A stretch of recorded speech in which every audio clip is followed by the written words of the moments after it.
At Starbound, we like to tell stories the human way, not with artificial slop or AI voices. What's HFY without humanity? So, subscribe if you want to keep it that way. My name is Dan. Let's begin. Salix had dealt with several problematic sapiens over his long career as head of the Species Integration Committee, but never before had he encountered a species as chaotic and as deeply fractured as humanity. They constantly bickered over small things. They went to war over equally small things. And they did all of this while barely bothering to address what truly mattered. Issues that were routinely buried in popular opinion beneath the latest fashion trends. Some public scandal involving rich people. Or another stupid cat meme that humanity adored for reasons no other beings could understand. The current problem afflicting Salix's committee was the need to map and categorize all the weapons humans deployed. This information would serve several purposes, from calibrating detectors in public spaces across the Galactic Council to devising rules of engagement against potential human criminals. The meeting to address these problems had only just begun, and already it was clear that things were not going well. Zopher, a red-skinned biped with several antennae sprouting over his head, each topped with large ocular globes that swiveled independently, surveyed the other two members of the committee before turning to Salix at the head of the table. The way he positioned his body, all four arms folded across his chest in a gesture of frustration, made his mood clear even before he spoke. "Director Salix," Zopher began, "we must address the fundamental impossibility of our current task. The fragmentation of human society is way more serious than mere inconvenience. It is an absolute barrier to obtaining the weapon declaration we require." He paused, allowing two of his eye stalks to focus directly on Salix, while the others scanned the data tablets scattered across the table. "As an example, think of the structure of their civilization. They maintain over 550 distinct governmental entities across their colonies, each claiming sovereignty, each maintaining its own military apparatus. Within those entities exist sub-governments, states, provinces, autonomous regions, many of which develop their own security technologies independent of their nominal overlords." Zopher's antennae quivered as he continued, warming to his subject. "But the fragmentation goes even deeper. Human corporations, private entities driven purely by profit, develop weapon systems that they sell to the highest bidder, often keeping the most advanced specifications classified even from the governments that purchase them. We've documented at least 80 major defense contractors across human space, each with proprietary technologies they guard as zealously as any state secret." One of his hands gestured toward a holographic display that materialized above the table, showing a dizzying web of interconnected nodes. "And beneath that layer, we have what you would call black projects. Weapons development programs so classified that entire governments don't know they exist. Intelligence agencies operating in the shadows. Military units with budgets hidden in bureaucratic labyrinths. Research facilities that officially don't exist, developing technologies that officially haven't been invented." The display zoomed in, revealing even more complexity. "Then we arrive at the individual level, Director. Humans hoard weapons personally. They build them in basements and garages. They inherit them from ancestors. They hide them from their own governments out of what they call principle." Zopher's primary eyes fixed on Salix with an intensity that would have been uncomfortable if Salix hadn't spent decades in diplomatic service. "The conclusion is inexorable. Such a list doesn't exist. No single human on Earth or elsewhere possesses the knowledge, the access, or the authority to produce a comprehensive inventory of their species' weapons. And that is assuming they will be willing to share everything with us, which all evidence suggests they would not. Salix said nothing. His scaled fingers remained still on the table surface. But beneath it, where no one could see, the single bone at the tip of his reptilian tail tapped out an irregular rhythm against the floor. Tap, tap, tap. Pause. Tap, tap. It was a vestigial trait, one that still manifested even after his species had abandoned physical combat entirely 30,000 years ago. His ancestors had used that tailbone as a weapon, whipping it against predators and prey alike. Now, it merely betrayed his impatience. The silence stretched for nearly 15 seconds before Wozok broke it. The amphibian delegate straightened in his specially designed chair, the moisture field around him shimmering a bit as he moved. He stared at Zoffer, trying his best to use his typical pair of yellow eyes to look the multi-eyed being in what approximated a face. Are you proposing, Wozok said, that we abandon the integration of humanity entirely? Because if you're stating that no human can provide a list of their own weapons, the logical conclusion is that their species can never be integrated into the Galactic Council. He leaned forward, his throat sac inflating. Consider the implications, Zoffer. Without a weapons registry, how do we calibrate security scanners at spaceports? How do we train peacekeeping forces to recognize and respond to human weaponry? Wozok's voice rose even more. How do we establish rules of engagement? How do we determine what constitutes reasonable force in disputes? How do we prosecute weapons violations when we have no baseline for what should or shouldn't be present? Humans are simply not suitable for galactic integration. That is the hard truth. When Wozok finished, Salix could see the pair of air sacs inflating beneath his colleague's mouth, in his neck, distending the translucent skin there until the purple circulatory vessels were clearly visible. It was a consequence of how much he'd spoken, how much oxygen his frail amphibian body had expended on words that, while true, didn't bring them any closer to a solution. A third voice entered the conversation, and Salix didn't need to look up to know it was Halara. At twice their collective height, a consequence of evolving in a low-gravity world, she had to lean forward to truly participate in their discussions, placing all her weight on her elongated arms on the table's surface. Her three jointed fingers, each nearly as long as Salix's forearm, drummed against the material in a gesture of contemplation. "There's another dimension to this problem," Halara said. "Now that humanity has already started their integration process, now that we've accepted their provisional membership, granted them limited trading rights, allowed them to establish embassies, a failure to complete their integration wouldn't be seen as a problem with humans and their species." She paused, letting that sink in. "It would be seen universally and unequivocally as a failure of this committee." Salix noticed the individual reactions immediately. All of them were staring at him.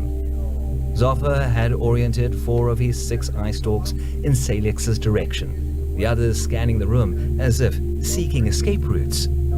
Wozok's throat sacs had deflated, but his fingers were pressing flat against the table, his whole body tensed as if preparing to leap. Halara remained leaning forward, her enormous frame creating a shadow that fell across half the table, her expression unreadable, but her posture demanding. Salix's tail stilled. His mind worked through the problem coldly and methodically. Question: could any single human produce their list? Answer: no, clearly not. Question: could the humans collectively produce their list? Answer: unknown, but theoretically possible. Question: What force could compel hundreds of fractious human governments to cooperate? Answer: self-interest, specifically the threat of losing council membership. Question: what mechanism could force that cooperation to be genuine rather than performative? Answer: public accountability and mutual human oversight. There might be a single way to solve this. Salix looked at each of them, his reptilian features settling into an expression of raw and unfiltered determination. "We summon the human ambassadors," he said simply. "All of them." Zoffa's eye stalks swiveled in confusion. All of whom? All the human ambassadors, representatives from all 553 individual human leaderships, countries, kingdoms, corporate states, autonomous collectives, whatever other governance structures they've invented across their space. Salix's voice took on the authoritative tone he'd cultivated over decades of navigating council bureaucracy. "We bring them together in one big room. We present them with the requirement, and we make it clear that the exit door doesn't open until they produce a complete weapons inventory with full documentation, descriptions, pictures, diagrams, schematics, operational parameters, everything." He raised a scaled hand to forestall the objections he could see forming. "I know what you're thinking. They'll refuse. They'll argue. They'll claim it's impossible, just as Zoffa has outlined. And you're right. Individually, they will. But we won't be asking them individually. We'll be asking them collectively, in front of each other, with the entire galaxy watching." Salix stood, his full height still shorter than Halara, even when she was seated, but his presence filled the room nonetheless. "Humans have this particular characteristic. They're intensely competitive with each other. If we make this a public challenge, if we make it clear that their integration depends on their ability to cooperate, they'll be forced to prove they can do it. No single human can produce this list, but all of them together, they'll have no choice but to try. It should work," he continued. "We establish the requirement publicly. We make it a matter of record that humanity's council membership depends on this documentation. We give them a deadline, 1 week, perhaps, long enough to be reasonable, but short enough to maintain urgency. And critically, we make it their problem to solve, not ours." Wazok was the first to respond, his throat sac inflating. It shifts the burden of proof. He paused, then added, "Though I have one concern. What if they simply refuse en masse?" Salix nodded, acknowledging the point. "Then we make it clear, publicly and unequivocally, that the integration process terminates. We've given them every opportunity. We've been more than reasonable. And if they can't meet this basic requirement, a requirement we've placed on every species in the Council's history, then they've disqualified themselves. The political damage Halara mentioned still occurs, but we'll have documentation proving we did everything possible." Zoffa's antennae quivered, his multiple eyes blinking in an asynchronous pattern that indicated deep thought. I accept the logic, though I have a different concern. Where do we house this meeting? 553 ambassadors, plus their staff, plus security, plus the documentation they'll need to produce. Even our largest conference facilities aren't designed for gatherings of that size. "We'll find a venue," Salix said, with more confidence than he felt. "The Council has relationships with hundreds of species. Someone will have a facility large enough. We make it work because we have to." Halara's long fingers steepled together, creating a cage of bones. "My observation is more practical. We need to control the narrative. When we issue this summons, when we make this demand, It needs to come from the Council President's office. We need the full authority of the Council behind us, or the humans will simply ignore it as bureaucratic overreach. Salix considered this, then nodded. Agreed. I'll draft the proposal for the President this evening. He looked at each of them. Any other concerns? Silence answered him. The kind of silence that meant assent rather than confusion. Then we're agreed, Salix said. We summon the humans, all of them, and we see if they're capable of the cooperation their council membership requires. As the meeting adjourned and his colleagues filed out, Salix remained seated, his tail resuming its unconscious tapping against the floor. He was thinking about the implications, about the sheer logistical challenge of what he'd just proposed. Finding a venue large enough for 553 human ambassadors, plus their entourages, plus the committee members, plus council observers. It was ridiculous, really. The main assembly hall of the Galactic Council could accommodate one representative for each sapient species in the galaxy fairly well. All 200 of them could fit with room to spare. But it wouldn't be large enough for all the human factions. One species, not even fully integrated yet, requiring more space than the entire rest of the galaxy combined. It was absolutely ridiculous. And yet, somehow, it was perfectly appropriate for humanity. The 3 months that followed were exhausting in ways Salix hadn't anticipated. It wasn't the bureaucratic challenges, though those were substantial, but rather the sheer volume of communication required. Every one of those 553 human governments had questions.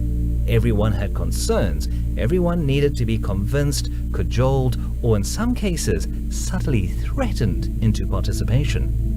Wozark had handled the parliamentary democracies, spending weeks navigating human political structures.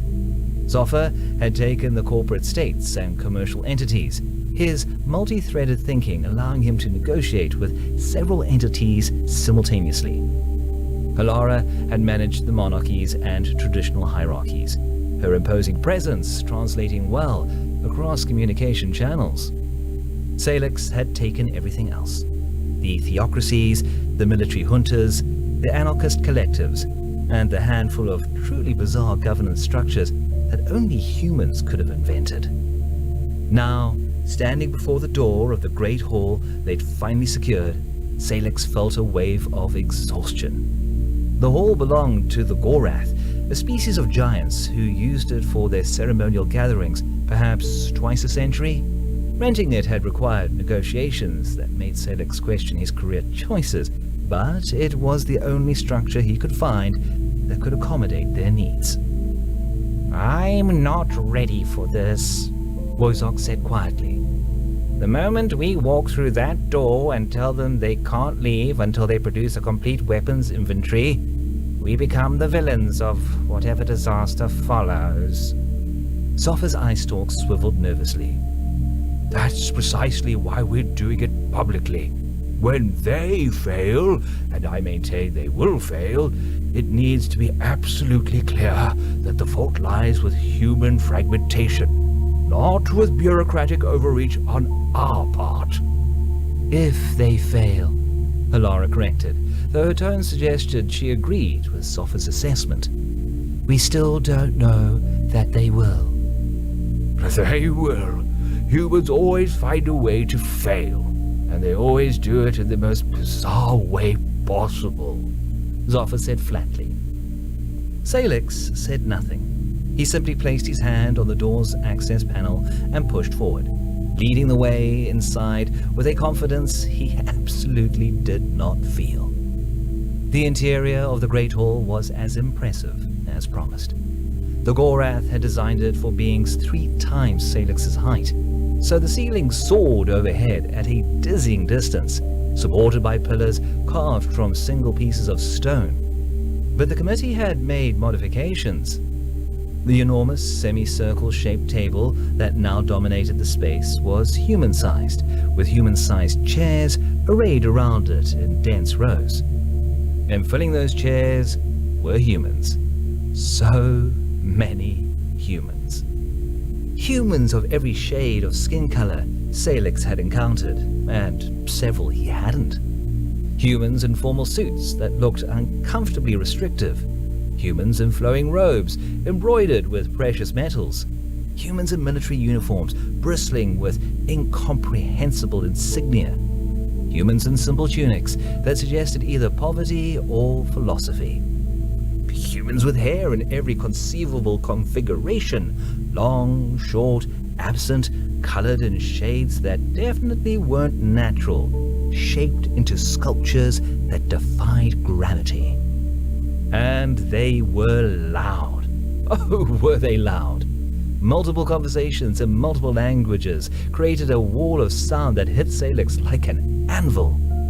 He could hear at least 10 distinct languages being spoken, probably more. Some humans were laughing, some were arguing, some were conducting what appeared to be business deals right there at the table. Salix noticed it instantly.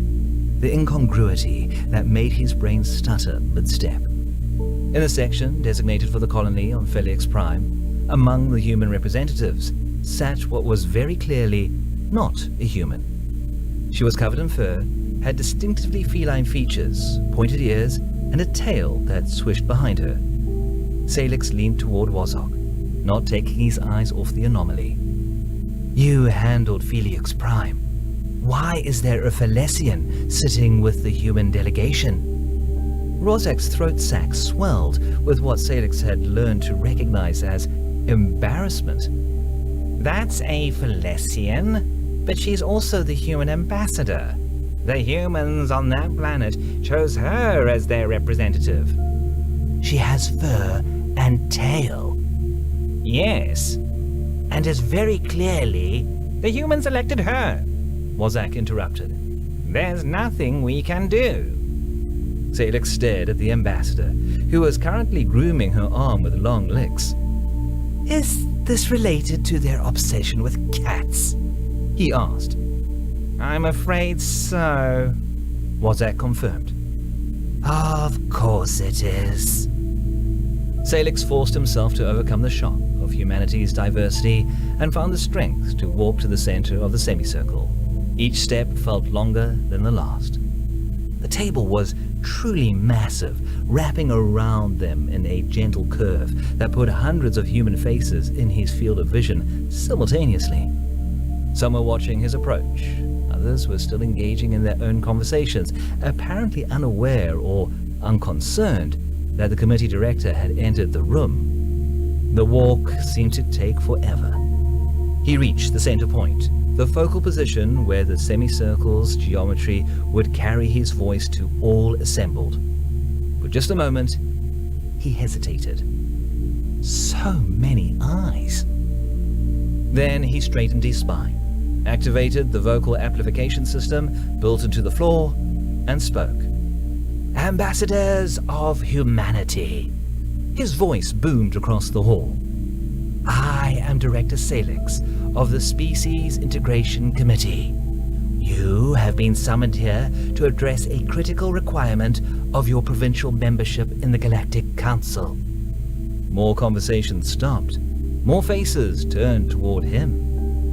Every species that joins the Council must provide comprehensive documentation of their weapons systems and technologies. This serves multiple essential purposes. It allows us to calibrate security systems across Council space. It enables our peacekeeping forces to properly respond to threats and criminal activity. It permits the development of appropriate rules of engagement and conflict resolution protocols. And it ensures that all member species operate with a basic level of transparency that is foundational to galactic peace. He paused, letting that sink in. The hall was quiet now, truly quiet, for the first time since he'd entered. Humanity presents a unique challenge in this regard. Your species is fragmented across hundreds of sovereign entities, each with independent military capabilities, each with proprietary technologies, each with information that is not shared even among your own kind. This fragmentation has made the standard documentation process impossible to complete through conventional channels. A murmur ran through the assembly. Several ambassadors were already shaking their heads. Therefore, Salix continued, his voice cutting through the rising noise. this committee is making the following requirement. You, collectively, as representatives of all human governance structures across known space, will produce a complete and comprehensive inventory of all weapons systems, technologies, and capabilities possessed by humanity. This inventory will include detailed descriptions, visual documentation, technical schematics, operational parameters, and any other information necessary for the Council to properly integrate your species into our security frameworks. The murmur became a rumble. Hands were raised. Voices called out. Salix spoke louder. This inventory will include everything from the simplest personal weapons to the most advanced military technologies. It will include chemical weapons, biological weapons, nuclear weapons, exotic physics weapons, and any other category of weaponized technology. It will include weapons possessed by governments, by corporations, by private citizens, by criminal organizations, everything. If it can be used to cause harm, it belongs on this list. Now they were shouting. Multiple languages competed for dominance. A man in a military uniform stood up, gesturing angrily. A woman in elegant robes was speaking rapidly in a communication device. And that third ambassador had arched her back and was hissing. Salix pushed on, his amplified voice overwhelming theirs through sheer volume. You have 1 week, 7 standard galactic days. This hall will be sealed once I leave. Food, water, and basic facilities will be provided. Communication with the outside is permitted and encouraged. You will need to contact your representative governments to gather this information. But the doors will not open until you have produced the required documentation. The shouts became roars.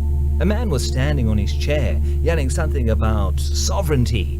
3 different fistfights had broken out in different sections of the assembly. Someone threw what appeared to be an expensive writing implement toward the center, though it fell well short of Salix. Furthermore, And here Salix allowed a hint of steel to enter his voice. understand that the entirety of the Galactic Council is watching this process. Your success or failure here will determine not just your species membership, but your reputation across the galaxy. The choice is yours. Cooperate and join the Council as full members with all attendant rights and privileges, or refuse and remain isolated from galactic civilization indefinitely. He let that hang in the air for 3 full seconds, then delivered his final statement. I will return in exactly 1 week to receive your documentation. I expect it to be nothing less than pristine, comprehensive, and without gaps. The integrity of the Council depends on it. The future of your species depends on it. Do not disappoint me. Do not disappoint yourselves. Salix turned and walked back toward the entrance. Wazak, Zoffa, and Alara falling in behind him in formation. The noise behind them was deafening now. Screaming in a dozen languages, the sounds of furniture being moved. Someone was crying. Someone else was laughing hysterically. As they reached the door, Salix glanced back one final time. 2 ambassadors were physically fighting, grappling with each other while their neighbors were trying to pull them apart. A third had climbed onto the table and was gesticulating wildly while delivering what was probably a speech, though Salix couldn't hear it over the general chaos. That third ambassador had climbed onto her chair and was standing on her hind legs, her tail bristling, yowling something that was definitely not diplomatic. The door sealed behind them with a heavy, final sound. That, Ozark said into the sudden relative quiet of the corridor, went about as well as could be expected. They're going to kill each other in there, Zoffer observed. Possibly, Salix agreed. But if they do, it's not our fault. We gave them a clear task and clear parameters. What happens next is entirely on them. I still say they'll fail, Zoffer muttered. Salix said nothing. Deep in his chest, in the part of him that still carried the instincts of his predator ancestors, he felt an odd sensation. Not quite hope, not quite dread. Something in between. They would find out in 1 week. Exactly 1 week later, Salix stood alone before the door to the Great Hall, holding a communication device to his ear and trying very hard not to let his satisfaction show in his posture. Director Salix, the voice on the other end said, and it was a voice that commanded instant attention, deep, resonant. President Kazarath herself, the legendary draconic leader who had guided the Galactic Council for the past 3 centuries. I wanted to personally commend you on your handling of the Human Integration Challenge. Thank you, Madam President, Salix replied, keeping his voice level despite the way his pulse was racing. I simply applied standard integration protocols. We both know it was more than that. There was a warmth in Kazarath's voice, a rare thing. You found an elegant solution to an apparently impossible problem. Salix felt his scales flush slightly with increased blood flow, a physiological response to praise that he'd never quite learned to control. The humans did the actual work, Madam President. I merely created the correct incentive structure. Don't be modest, Director. You saw what others missed. That humans, despite their fractious nature, respond to collective challenges when properly motivated. I assume you're about to receive their documentation now. I am, Madam President. I'm standing outside the hall as we speak. Then I won't keep you. But Salix, well done. The Council is fortunate to have you. The communication ended, and Salix allowed himself a moment of pure, unadulterated satisfaction. The President herself, calling him personally, praising his work. This was the kind of recognition that led to higher positions, to greater authority, to a legacy that would outlast his lifetime. He was the one who had solved the human problem. Composing himself, Salix activated the door mechanism. As the massive portal began to swing open, he allowed himself to appreciate the moment.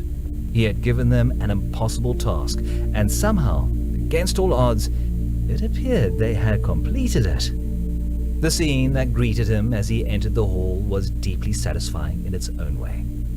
The humans looked absolutely exhausted.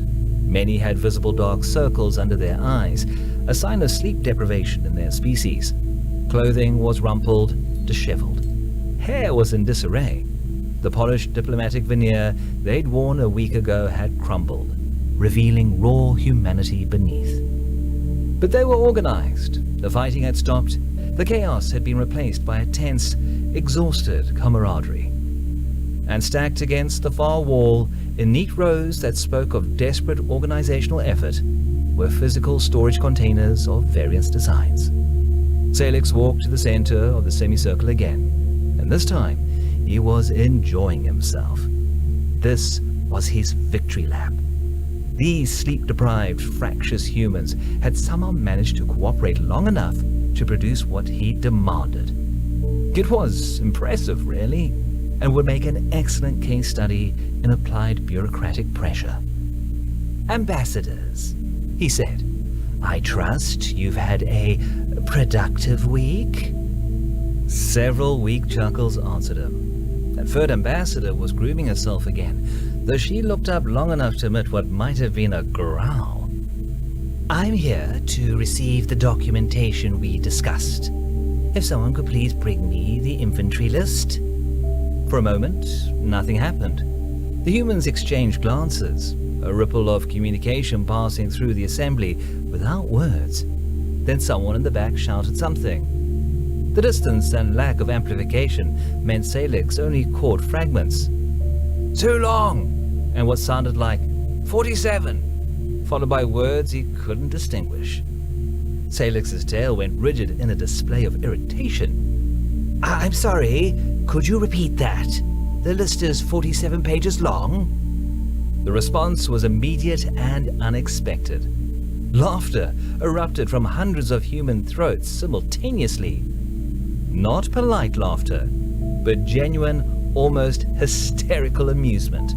It rolled through the assembly like a wave, building and building until the hall rang with it. Salix stood in the center, confusion replacing his satisfaction. What was funny about 47 pages? That was actually quite reasonable, all things considered. Perhaps even admirably concise. After several dozen seconds, the laughter began to subside. One human in the front row, an older man with impressive facial hair, wiped tears from his eyes and spoke clearly. "Not pages, Director Salix. Volumes, 47 volumes, and approximately 973 million digital files on top of that." The words hit Salix very hard. His tail went perfectly still. "I'm sorry, did you say 47 volumes?" the man repeated, gesturing to the storage containers, each one averaging about 800 pages. "We've also compiled digital documentation that's currently being uploaded to the Council's secure service. Should be done in a few hours. Lots of video files, you understand. Demonstrations, historical footage, technical specifications that require visual aids." Salix's mind refused to process this information. It couldn't be right. No species had ever produced more than a single volume of weapons documentation. Most managed to condense it to a comprehensive digital file. But 47 volumes? "I'd like to see them," he heard himself say. "Bring me both Volume 1 and Volume 47. A younger human rushed to the storage containers. She returned with two massive books, their covers embossed with official-looking seals from multiple human governments. She placed them on a small table that someone had wheeled to the center. Salix opened Volume 1 with hands that didn't feel entirely steady. His eyes scanned the first page, expecting to find some kind of elaborate joke. Comprehensive Inventory of Human Weapons Systems. Volume 1. Primitive and Historical Technologies. Compiled by the Forcefully United Human Ambassadorial Council. He turned to the table of contents. Categories. Hundreds of categories. Striking weapons, cutting weapons, projectile weapons, non-gunpowder, projectile weapons, gunpowder, incendiary weapons, chemical weapons, historical, biological weapons, historical. The list went on and on. He flipped to a random page. Bow and arrow. Classification, ranged projectile weapon, non-gunpowder. Historical period, 70,000 BCE to present. Still in use? Yes, recreational and hunting purposes. Variants, 46 major categories documented. There was a detailed drawing of a bow, multiple drawings actually, showing different types, longbows, recurve bows, compound bows, crossbows. Each had measurements, material specifications, effective ranges, projectile velocities. He flipped ahead. Blowgun. Classification, ranged projectile weapon, non-gunpowder, lung-powered. Historical period, 40,000 BCE to present. Still in use? Yes, particularly in South American and Southeast Asian colonies. Typical ammunition, darts, often poisoned. See cross-reference Poison Inventory, Volume 2. More diagrams, more specifications, a list of 38 different poison types commonly used with blowguns, each with a reference to their full documentation later in the inventory. Trebuchet. Classification, siege weapon, gravity-powered projectile launcher. Historical period, 300 CE to 1500 CE. Earth. Revival in some low-tech colonies. Still in use? Yes. Certain colonies maintain them for cultural reasons. Maximum range up to 300 meters. Projectile weight up to 140 kilograms. Detailed engineering diagrams, force calculations, historical examples of famous trebuchets. Salix felt something cold settle in his chest. He closed Volume 1 and opened Volume 47 with hands that were definitely shaking now. Comprehensive Inventory of Human Weapons Systems. Volume 47. Exotic Physics and Experimental Technologies. Compiled by the Forcefully Unified Human Ambassadorial Council. He opened a random page, and the words seemed to swim before his eyes. Antimatter Cannon. Classification: Exotic Matter Weapon, Ship-mounted. Development status: Experimental. 3 prototypes exist. Yield: Variable, up to 500 petajoules per discharge. Effective range: 50,000 kilometers in vacuum. Safety considerations: Containment failure results in immediate detonation of remaining antimatter stores. Minimum safe deployment distance from inhabited areas: 1 astronomical unit. The diagram showed a weapon system that looked more like a small ship than a gun. Multiple failsafes, magnetic containment systems, warning labels in 17 languages. He flipped ahead, his movements becoming almost frantic. Kinetic Impactor, relativistic. Classification: Mass driver weapon, near light speed projectile. Development status: Operational, deployed on 23 military vessels. Projectile velocity: 0.92 c, 92% speed of light. Yield: approximately 2.7 exajoules. Tungsten rod standard mass. Note: relativistic effects must be calculated for targeting. Time dilation affects projectile from reference frame of target. Rods from God, orbital kinetic low-tech bombardment system. Classification: orbital strike weapon, kinetic. Development status: operational, around 400 platforms in various orbital configurations. Typical payload: tungsten rod, 6.1 meters long, 0.3 meters diameter. Impact velocity: approximately 10 kilometers per second. Yield: equivalent to approximately 11.5 tons of TNT per rod. Advantages: no explosive payload to detect, no nuclear fallout, cannot be intercepted by conventional missile defense. Stellar compression device, theoretical. Classification: stellar scale weapon, experimental. Development status: theoretical design only. No prototypes exist. Mechanism: induce premature stellar collapse through exotic matter injection. Estimated yield: complete destruction of target solar system. Note: classified as a forbidden technology by all human governments, included for completeness only. Salix looked up from the book. The humans were watching him with expressions that ranged from pride to exhaustion to something that might have been malicious amusement.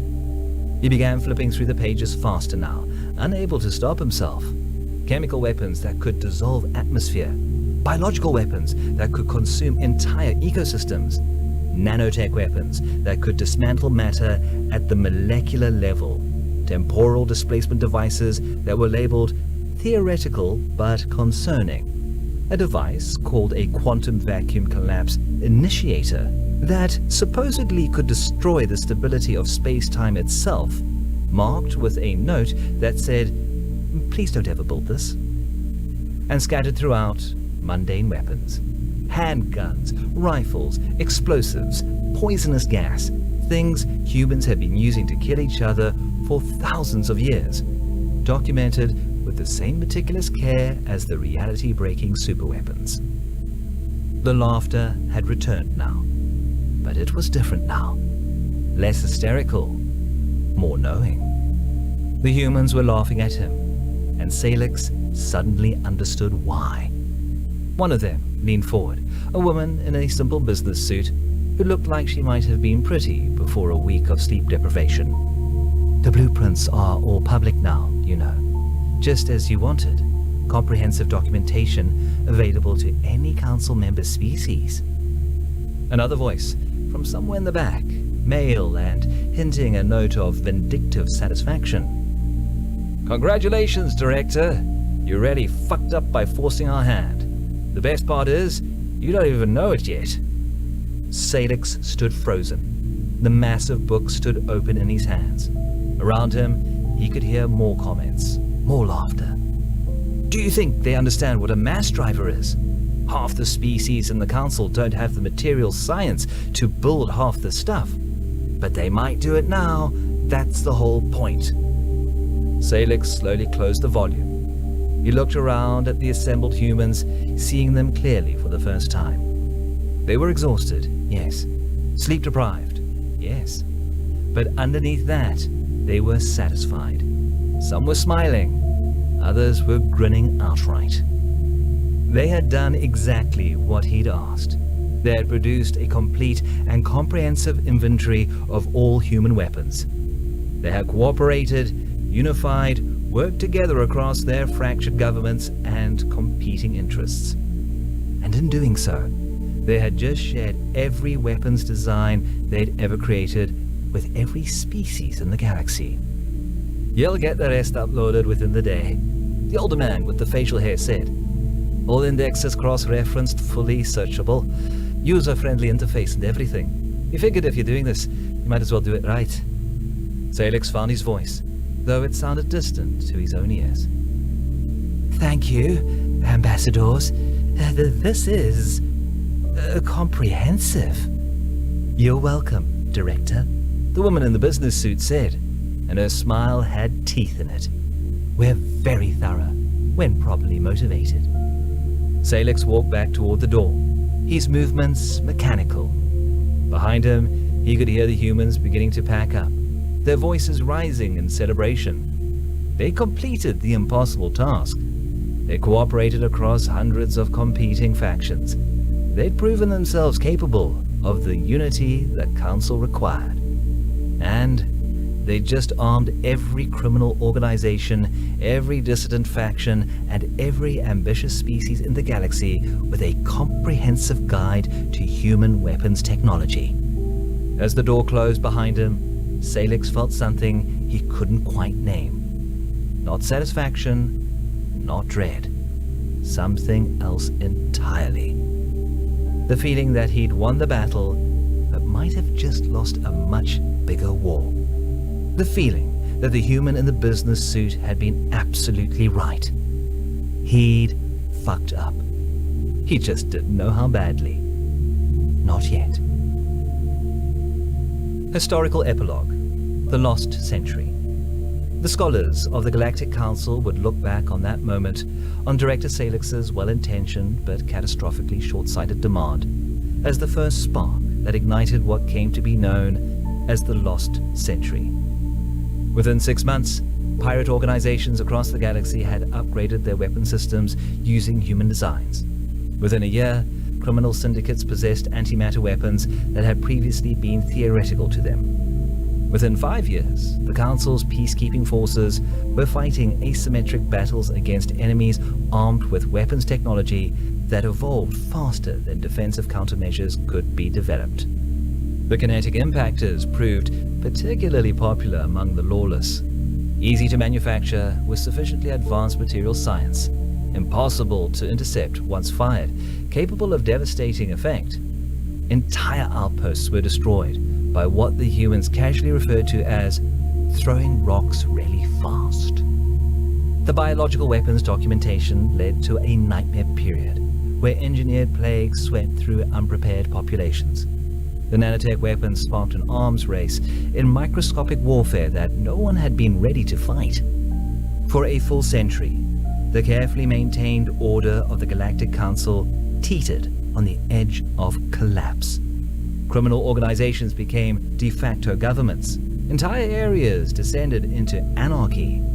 The peacekeeping forces, designed for mediation and minimal intervention, found themselves fighting actual wars against enemies who had studied human weapons documentation like textbooks. And through it all, humanity's own weapons technology continued to advance. Because, as it turned out, publishing 47 volumes of weapons documentation didn't slow down human weapons development in the slightest. If anything, the need to stay ahead of the technologies they'd inadvertently proliferated across the galaxy pushed human research into overdrive. By the end of the lost century, when order was finally being restored, it was restored under a new paradigm. The weapons that had sparked the chaos were now obsolete, surpassed by new human designs that remained classified behind layers of security that Director Salix's naive demand could never have penetrated. The Council structure was reformed. Humanity, having proven both their capacity for chaos and their necessity in combating it, took leadership positions across multiple security councils. President Kazarath herself resigned, replaced by a multi-species executive committee that included 3 humans. And the weapons documentation requirement, the standard bureaucratic practice that had existed for millennia, abolished entirely, replaced with voluntary disclosure frameworks and mutual security agreements. And notably, conspicuously, humanity was never asked or even allowed to share their weapons with the galaxy again. Some lessons the Council learned were expensive. This one cost a century.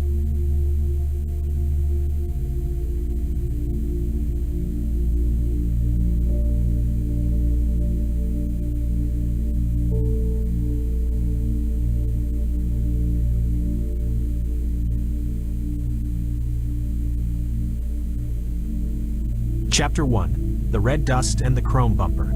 The colony of New Orizaba didn't just have a class divide, it had a chronological one. On the spires of the Upper Rim, the Ultra-Techs lived in the year 4000, surrounded by hard light furniture, life-extending nanites, and gravity-defying gardens.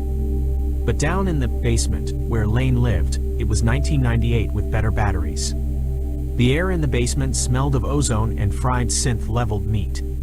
The miners were coming off shift, their exoskeletons hissing as they depressurized. Lane sat on a rusted crate near the main mag-lev artery, his scuffed skateboard resting against his shins. He was stocky, built like a fire hydrant, with the kind of center of gravity that made him impossible to knock over, a trait that had won him 3 regional Concrete King trophies. He watched the traffic. Conventionals drove combustion hybrids that rattled the teeth, but every now and then, an Ultra-Tech float would glide down from the spires to collect exotic minerals. "Check the bumper on that sleek silver one," Lane muttered to himself.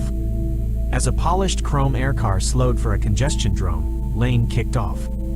He didn't just ride, he flowed. With a precision born of 1,000 scraped knees, he reached out and grabbed the magnetized rear bumper of the aircar. The sudden jerk nearly dislocated his shoulder, but he tucked into a crouch, his wheels screaming against the hyper-macadam. He was skitching at 80 miles per hour, weaving through the exhaust of the future on a plank of old-world maple. It was glorious. It was also illegal. A blue and red pulse flashed behind him. A peacemaker drone had spotted the tagger. Lane tried to kick out and slide into an alley, but a mag tether snared his board. He went down hard, tumbling into the red dust, the silver aircar disappearing into the clouds without ever knowing he was there. Chapter 2. The Judge's Twisted Mercy. The courtroom was cold. Judge Vane sat behind a desk made of real oak, a sign of terrifying wealth. Lane stood there in his bruised glory, holding his snapped skateboard. Vandalism, reckless endangerment, and skitching on a high-caste vehicle, the judge read, his voice bored. "You're guilty, Lane. You know it. It was a clear road, Your Honor," Lane countered. "I wasn't hurting the car. The law says you're a menace." But the judge leaned forward, a predatory glint in his eye. "The Colonial Military Academy has a quota for conventional integration. Every street rat I send there earns me a tax credit for my new yacht." "Military school?" Lane recoiled. "I'm a skater, not a soldier." "You're a convict, flubber," the judge sneered, misreading Lane's middle name on the digital docket. "And Flubber Lane is going to learn to march." The transport ship was a melting pot of misery. Lane sat on a cold bench surrounded by kids from every corner of the galaxy. There were avian hybrids from the clouds of Venus, scaled laborers from the Titan mines, and a few high-born ultras who had been sent there for character building, usually after crashing a yacht into a moon. The reception was icy. The ultras looked at Lane's stocky frame and conventional clothes like he was a museum exhibit of a prehistoric peasant. Chapter 3: The Crucible of the Void. Academy life was a brutal mix of high science and low crawling. In Cross-Training 101, they were forced into link squads. Lane was paired with Celine, an ultra-tech girl who could calculate orbital mechanics in her head but didn't know how to tighten a physical bolt. "Why are we learning to manually prime a torpedo?" Celine asked, poking the massive iron casing with a gloved finger. "The AI does that. The AI dies when the power goes out," Lane said, wrenching a valve shut with his bare hands. "My grandpa said, if you can't fix it with a hammer, you don't own it." The exercises were grueling. Spacewalk maneuvers, phonetic coding for emergency comms, and zero-G combat. It was here Lane found his edge. While the Ultras struggled with the lack of up and down, Lane treated the vacuum like a giant skate park. He used the walls as quarter pipes, his stocky body tucked into a ball, pulling 360 flips off the bulkhead to slam his training baton into the instructors. They learned to bridge the gap. Lane taught the Ultras how to feel the vibrations in a failing engine. The Ultras taught Lane how to interface his mind with the ship's survival fields. By graduation, Lane had earned a begrudging respect. He wasn't the smartest or the fastest, but he was the one who kept moving when the tech failed. Chapter 4: The Boredom and the Name. Graduation came with a choice: home to the Red Dust or the collegiate military. Lane chose the stars. The pay was enough to buy 10,000 skateboards. He was assigned to the heavy freight hauler, Bellows. On his third day, he stood before the commanding officer, a man whose face looked like a topographical map of a bad war. "Name?" the CO barked. Lane stood at attention, his chest out. "Flubber Lane, sir." The bridge fell silent. Someone snickered. "Flubber?" the CO asked, raising an eyebrow. "It's a family name, sir. From the old world." "Right. Report to the torpedo bay, Flubber. You're a loader." For a week, the boredom was soul-crushing. Moving crates, calibrating magnets. The Ultras on board spent their time in virtual reality. Lane spent his time oiling his board and staring out the thick reinforced glass at the infinite black. Chapter 5: The Hole in the World. The alarms didn't sound like bells. They sounded like the ship was screaming. Pirates. They didn't want the ship. They wanted the refined fuel in the hold. A series of photon bursts rocked the Bellows. Lane was in the torpedo bay, hoisting a massive MARK-7 projectile into its cradle when the world turned inside out. A direct hit from a pirate boarding spike tore a 15-foot jagged maw in the side of the hull. The decompression was instantaneous. Whoosh! Atmospheric vents failed. Survival fields flickered on. Personal bubbles of air and force feedback, as Lane and a dozen other soldiers were sucked out into the void. It was the ultimate nightmare. Space-locked. You don't die instantly. You float in your little bubble, staring at the stars, for a week until the oxygen scrubbers quit. Lane tumbled, the ship shrinking away. Near him, Celine was spinning wildly, her ultra-tech suit malfunctioning, her screams silent in the vacuum. Then, Lane saw it. A MARK-7 torpedo had been sucked out with them. It was drifting 300 yards away, its autopilot deactivated, glowing a dull, menacing red. Chapter 6: The Torpedo Rider. Lane didn't panic. He saw the torpedo as a moving handrail. Using the small thrusters on his suit, he kicked off a piece of floating debris, a classic wall plant. He drifted, arms outstretched. The torpedo was rotating. Every turn seemed to take an hour.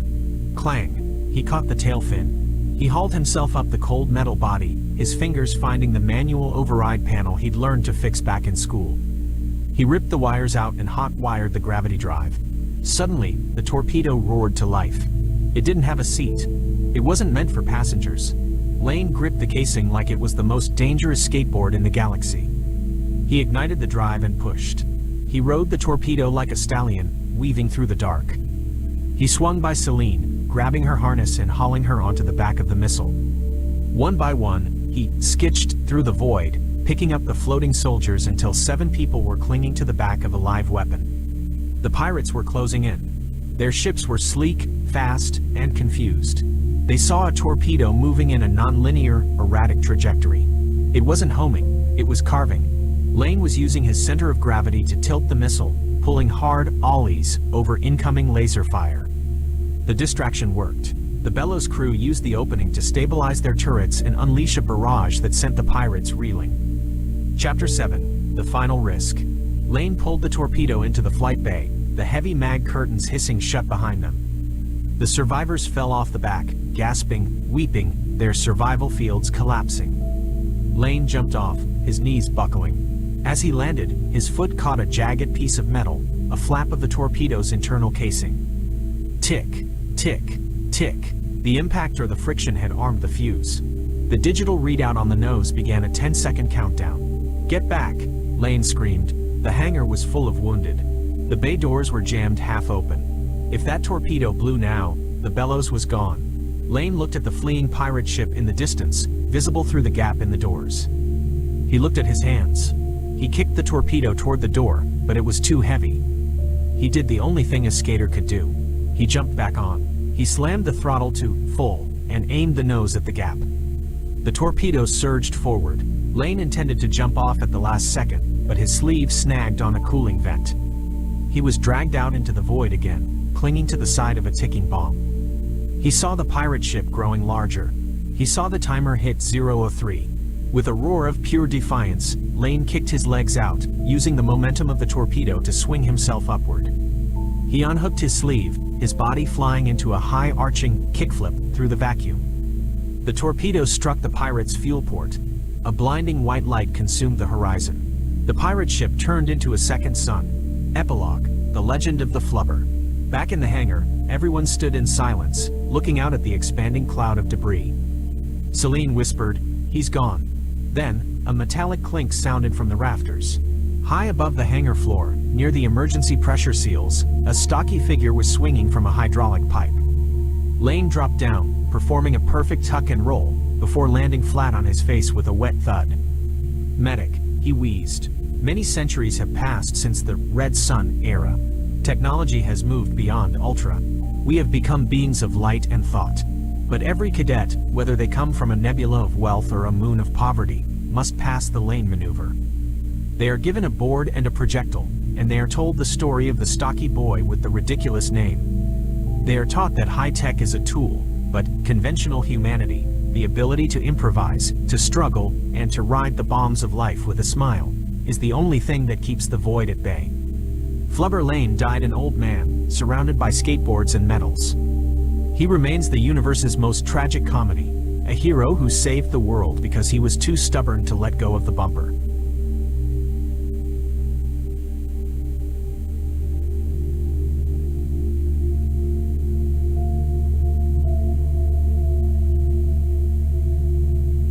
Previously on the high-velocity, low-altitude adventures of Flubber Lane, we witnessed a stocky kid from the crimson-choked basement of New Orizaba trade his old-world maple skateboard for a cramped berth on a starship that smelled like ozone and desperation. After being sentenced to the Colonial Military Academy by a corrupt judge who couldn't tell a digital docket from a grocery list, Lane found himself aboard the heavy freight hauler Bellows.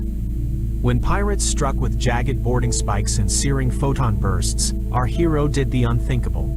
He skitched a live, ticking Mark-7 torpedo through the absolute vacuum of space, riding it like a wild stallion into the heart of the enemy's fuel port. The resulting explosion was a masterpiece of accidental heroism, vaporizing the pirate threat and turning Flubber Lane into a name whispered in awe by some and in total confusion by others. Now, the radiation has cleared, the adrenaline has faded, and for Flubber Lane, the true nightmare of military life has begun. The absolute, crushing weight of the logistical backlog and the relentless bureaucracy of a ship that is falling apart at the subatomic seams. The red iron dust of New Orizaba was a stubborn ghost that clung to the seams of Flubber Lane's service coveralls, a gritty reminder that no matter how high he climbed into the spires of the military elite, he was still just a kid from the basement who knew the taste of ozone and cheap, synth-leveled meat.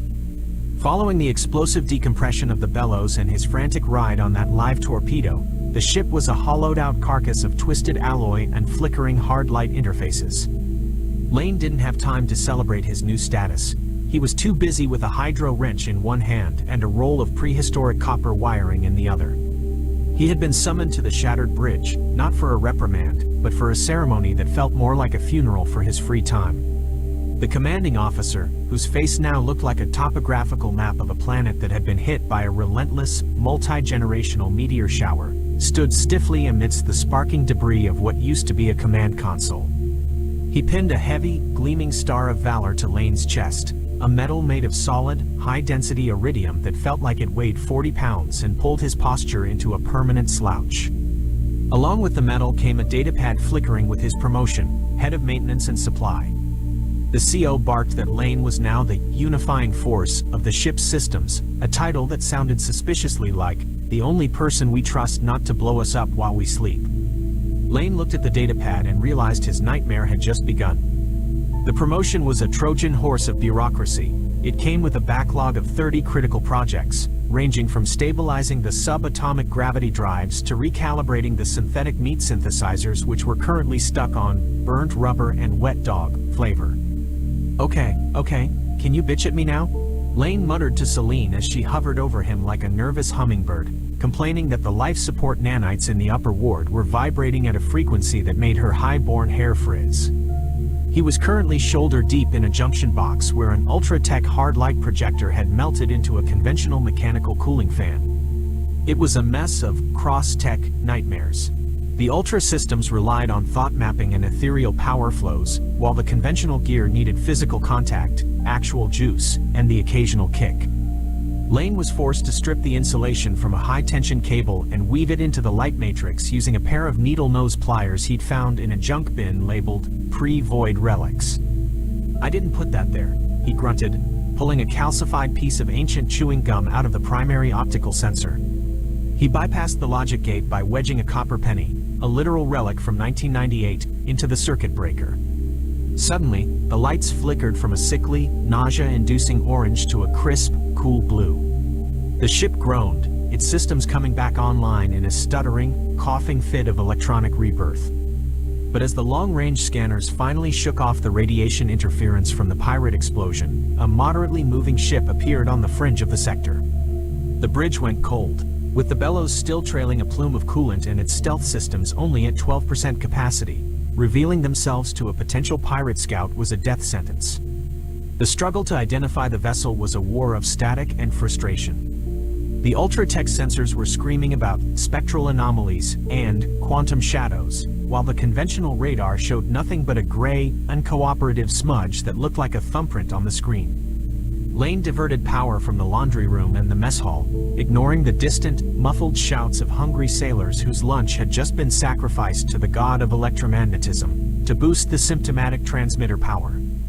He pushed the load so hard the wires behind the wall began to sing a high, vibrating note of protest that smelled like scorched plastic and lost hope. I didn't put that there, Lane whispered as a small fire started in the corner of the console, which he promptly smothered with his new Iridium Star of Valor medal, the heavy metal acting as a perfect heat sink. Finally, the image resolved. It wasn't a pirate. It was a derelict transport, a drifting tomb that had been gutted long before by the same pirate faction they had recently engaged. The ship was a ghost, its systems failing in a slow, agonizing crawl through the void. It was caught in a stationary holding field, likely a remnant of a pirate's tractor beam that had never been deactivated. Lane knew they had to act. He organized a rescue party, including Celine and two conventional grunts who were better with sledgehammers than sensors. They launched in a cramped repair shuttle, but as they neared the derelict, a cloud of micro-debris, shattered glass and frozen fuel, swirled like a storm. The shuttle took a hit to its comms array. The two rescuers in the lead were suddenly cut off, their signals disappearing into a distorted wall of radiation and false readings that made it look like they were spinning into a black hole. Celine panicked as the last location of the rescue party showed them inside a solid wall of the derelict ship, a physical impossibility that challenged her understanding of orbital mechanics. The radiation is bending the sensor return. Lane yelled over the roar of the shuttle's struggling engines. They aren't inside the wall. They're stuck in the wreckage outside it. He watched the small communicator on his wrist flash a mocking, steady red. No contact. Lane realized that the survivors on the other side of the derelict's hull could see the rescue party through the viewports, but they weren't helping. In fact, they were frantically barricading the airlock with storage crates and fused metal. They thought the rescuers were pirates left behind to finish the job, and with the comms dead, there was no way to explain that the monsters outside were actually the maintenance crew coming to save them from a slow suffocation. Lane decided he couldn't wait for the tech to fix itself. He suited up and leapt into the debris field, his low center of gravity allowing him to skate off the floating plates of armor like they were quarter pipes in a zero-G skate park. He reached the trapped rescuers, who were pinned under a collapsed support beam that looked like a giant, twisted finger of an angry god. Okay, can you bitch at me now? He hissed into his helmet as Celine's voice crackled with 1,000 reasons why his plan was scientifically unsound and likely to result in his immediate and messy vaporization. Lane reached the airlock where the survivors were pointing jury-rigged pulse rifles at the glass. He didn't have a weapon. He had a broken piece of structural pipe and a heavy, reinforced chair he dragged from the shuttle's cockpit. Using the raw, conventional education of the basement, he began a frantic bit of battlefield engineering. He took the chair apart, using the circular metal base as a makeshift pulley. He looped a length of hanging ceiling wire, thick, insulated rope, around the pipe and the pulley, creating a mechanical advantage that no ultra-tech computer would have bothered to calculate because it was too primitive. He started hauling the debris off the trapped rescuers, his muscles screaming under the strain as he pulled against the weight of the galaxy. The survivors watched through the reinforced glass, their fingers on the triggers, as this stocky human worked with the frantic energy of a man who didn't understand the word impossible and had apparently never read a safety manual. He looked at them through the glass and started gesturing wildly, using the phonetic hand signals he'd learned in the academy for emergency, friend. He wasn't attacking. He was clearing their only exit. I didn't put that there. Lane yelled, though they couldn't hear him, as a secondary explosion in the derelict's hull sent a fresh wave of scrap metal toward him. He caught a flying plate with the pipe and wedged it into the bulkhead, creating a temporary shield for the survivors. The sheer absurdity of his labor, using a chair and a pipe to move tons of starship wreckage, finally broke the survivors' resolve. They lowered their weapons. They realized that no pirate would work this hard or look this ridiculous just to save someone.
The air in the lower belly maintenance tunnels was not merely an atmosphere, it was a physical weight, a thick slurry of ionized ozone, copper dust, and the sour, lingering tang of 3,000 unwashed technicians living in the Sanitization Initiative barracks. Kalen Voss, known to the Guild's biometric payroll only as Scrub Tech 9 Alpha, knelt in a pool of iridescent coolant fluid within the gut of ventilation shaft 7G. The air here was a pressurized soup of aerosolized grease and recycled carbon, thick enough to coat the inside of his lungs despite the industrial-grade respirator strapped to his face. The ventilation grate above him rattled with a rhythmic, metallic cough, a sign that the primary turbines were struggling under the increased workload of the audit cycle. Kalen's hands, calloused and stained with the permanent black carbon of the Sanitization Initiative, moved with a practiced, deceptive sluggishness. He felt the vibration of the machinery through his knees, a low-frequency hum that signaled the approach of a heavy-duty cleaning drone. To the overhead security cams, he was just another Dusty, a low-level cleaner performing the mandated digital bleach of the archive sub-levels. In reality, he was counting the seconds between the sweep of the thermal sensors, a 3-second window where the infrared eye reset its focal point. He reached into the primary junction of a ventilation spider, his fingers brushing against the cold, jagged edge of a contraband Onyx link. This wasn't standard Guild tech. It was a ghost chip fashioned from illegal obsidian silicon, designed to absorb data packets without generating the heat signatures that usually triggered a level 1 security sweep. Voss, if you're looking for a promotion in the bottom of that casing, you're a bigger fool than you look, a voice gritted over the localized comms. Kalen didn't jump. He slowly extracted a blackened, melted sensor array from the spider's chassis, holding it up like a trophy. He turned to see Rook looming at the edge of the catwalk. Rook was a mountain of a man, his frame augmented by rusted, third-hand hydraulic pistons in his knees that hissed with every step. His left eye was a whirring Aperture 7 optic, constantly clicking as it recalculated the scrap value of the surrounding pipes. Rook's coveralls were even more stained than Kalen's, smelling of cheap stim tobacco and the burnt sugar scent of hydraulic fluid. The sensors fried, Rook, Kalen said, his voice modulated into a flat, uneducated rasp. The Guild's pushing the audit cycle at 115%. If I don't manual set the intake, this whole sector is going to suffer a thermal cascade. You want to be the one to tell the lead archivist why the tax-exempt crystals melted into slag? That's a lot of paperwork for a guy with one eye. Rook spat a glob of dark stim juice into the open ventilation grate. I don't tell the archivists anything, kid. Those needle gods don't talk to men who smell like lye. They just look through us like we're glass. You get that spider back on the rail. We've got 4 more blocks of neural sparks to scrub before the shift change, and if the quota drops, the Guild cuts the oxygen rations for the whole barracks. My cybernetic eye doesn't need air, but my lungs still do. I'm on it, Kalen muttered. He slid the spider back into the dark maw of the shaft, feeling the magnetic legs lock onto the interior rail. But as he did, his thumb pressed a hidden toggle on the bot's underbelly, a switch disguised as a mounting rivet. A phase bypass microarray hummed to life, hidden deep within the bot's legitimate circuitry. This was his scouter. While the spider supposedly cleaned the dust from the vents, it was actually mapping the magnetic logic gates of the high archive 2 miles above them. Kalen watched the bot vanish into the darkness, knowing it was the only thing that could bridge the gap between his lowly scrub terminal and the high-security Judgment archives. 3 floors above Kalen, in the pressurized, clinical silence of the clean room, Scylla sat encased in a haptic rig that allowed her to feel the data flow of the needle. Scylla was the lead data miner, a woman who had spent 15 years believing that the Sanitization Initiative was the only thing keeping the galaxy from descending into bureaucratic chaos. To her, every neural spark erased was a bit of entropy removed from the system, a way to keep the complicated gears of civilization spinning without the friction of past mistakes. She watched the node map of the sub-levels, her fingers twitching in the haptic gloves like she was playing an invisible piano. A tiny amber light flickered in Sector 7G. 9 Alpha is dragging again, she murmured, her voice soft in the vacuum quiet of the room. She pulled up Kalen's biometric feed. Heart rate is steady, but his terminal handshake is lagging by 400 milliseconds. It's consistent. Too consistent for a hardware glitch. He's a grunt, Scylla, her her assistant, Elion, said without looking up from his own monitors. Elion was a nervous man, his fingers constantly tapping a rapid, erratic beat on his desk. They all lag, probably huffing coolant vapor to forget they live in a hole. Or maybe he's just slow. Not everyone was born with a data port in their skull like you. Sila frowned. Something about the lag wasn't random. It wasn't the slow, clumsy movement of a tired laborer. It was rhythmic. It felt like a heartbeat underlying the data stream. She initiated a deep trace subroutine, bypassing the standard supervisor filters with a series of complex keystrokes. She wasn't looking for a traitor. She was looking for efficiency, for the perfect alignment of man and machine. But as the trace descended into the sub-levels, it hit a shadow salt encryption gate. Elion, why would a maintenance terminal in the laundry subdeck have a 256-bit Shadow Guild salt on its diagnostic port? Sila asked, her eyes narrowing behind her data lenses. Elion froze, his tapping fingers falling silent. He looked at her screen, then quickly looked away. It wouldn't. That's high ministry level. If you found that, Sila, you should close the window and report a hardware glitch. Don't look at it, please, just sanitizing the records is safe. Looking into the plumbing isn't. People who look into the plumbing end up as bioclutter in the reclamation bins. Sila's curiosity was her greatest strength and her most dangerous flaw. Instead of closing the window, she began a passive interrogation of the salt, her mind calculating the frequency shifts in the encryption. She didn't realize that by doing so, she was stepping onto the same bridge Kalen was building from below. She began to see the shadow packets, ghosts of data that shouldn't exist, moving with deliberate intent toward Terminal 84.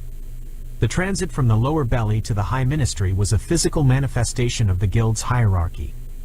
Kalen stood in the transit tube, feeling the stomach-churning G-force as the maglev elevator shot upward through the toxic, neon-smeared clouds of the central sector. He watched the lights of the city below shrink into a glowing, polluted carpet. When the doors opened at the archive level, the humidity vanished instantly. The air was chilled to exactly 4 degrees Celsius, the perfect temperature for data crystal stability. It was silent, sterile, and smelled of nothing but dry nitrogen and the faint, metallic tang of the cleaning lasers. At the entrance, Kalen faced the biometric threshold. He didn't just present a badge, he had to submit to a deep scan. He felt the familiar, invasive tingle of the laser sweeping across his retinas, a sensation like hot sand behind his eyelids. He placed his hand on the terminal pad, feeling the cold prick of the DNA sampler as it drew a microscopic bead of blood for verification. Identity confirmed. ScrubTech 9 Alpha, a synthesized voice announced. Assigned task, Level 2 sanitization. Objective, total erasure of outer rim tax discrepancies, years 2080 to 2085. Note, any attempted data mirroring will be met with immediate competency filter isolation. Your shift ends in 359 minutes. Kalen walked to Terminal 84, his boots clicking rhythmically on the polished obsidian floor. He sat down, the haptic interface cooling his sweaty palms. As the screen flared to life, a flood of encrypted, neural sparks cascaded across his vision, shifting violet and blue lights that contained the digital memories of the Guild. These were the receipts of their sins, the hidden ledgers of a galactic empire. Dusty, I'm watching you, Sila's voice crackled in his ear, sounding distant and strange. I saw the lag in the maintenance bay. If you're running a side hustle on Guild processors, stop now. I'm seeing unauthorized power draws in your sector that shouldn't be there. Don't make me report you. Kalen took a slow, steady breath, modulating his pulse to avoid triggering the stress sensors in his chair. Just the terminal being stubborn, Sila. The encryption salts in the 2082 batch are archaic. I have to manually decouple the logic nodes before I can hit delete. It's slow work, and the cooling pump is throwing errors. I'm just trying to keep the hardware from melting. Make it faster, she snapped, though there was a new tremor in her voice Kalen hadn't heard before, a note of fear or perhaps realization. The Guild doesn't pay for craftsmanship. They pay for silence. We are the janitors of history, boss. Don't forget that. Kalen worked the scrub for 3 hours, acting as the perfect, mindless drone. He deleted manifests of illegal weapon shipments to the core worlds. He erased the tax haven records of the high magistrates. Each deletion felt like a stab to his conscience, a piece of justice being removed from the universe. But he had to wait. He was looking for the Aegis file. He knew it existed because the Remnant Coalition had sacrificed their lives to give him the tip-off. It was the manual override for the entire guild system, a record so damning it would force the legislation of the Outer Rim to intervene. Then, buried inside a weather data packet for the Vesper 9 mining colony, he found the logic snag. It was encrypted with a 256-bit Shadow Guild salt, the same one Scylla had spotted earlier. Kalen's breath hitched. He deployed a ghost logic subroutine, a phantom loop that kept Scylla's monitors showing a steady stream of deletions, while he peeled back the layers of the snag with a surgeon's focus. The file opened. It wasn't a spreadsheet, it was a series of sensory logs from the Vesper 9 atmospheric dome. Atmospheric thinning initiated, a recorded voice droned, chillingly calm. Kalen recognized the voice. It was High Magistrate Kroll, the man who oversaw the very sector they were currently cleaning. Oxygen levels in the civilian residential blocks are now at 12%. Symptom onset: 3 minutes. Total bioclutter neutralized in 6 hours. Mining rigs are standing by for the mineral reclamation.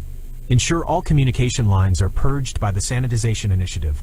Kalen's hand trembled on the haptic pad. This wasn't just a record of theft, it was a record of mass murder for profit.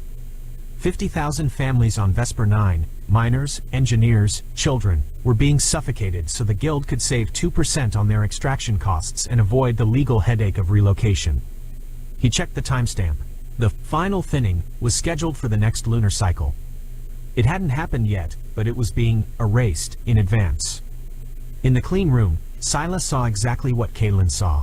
Because she had initiated the deep trace earlier and held the interrogation open, her haptic rig had accidentally mirrored Kalen's terminal.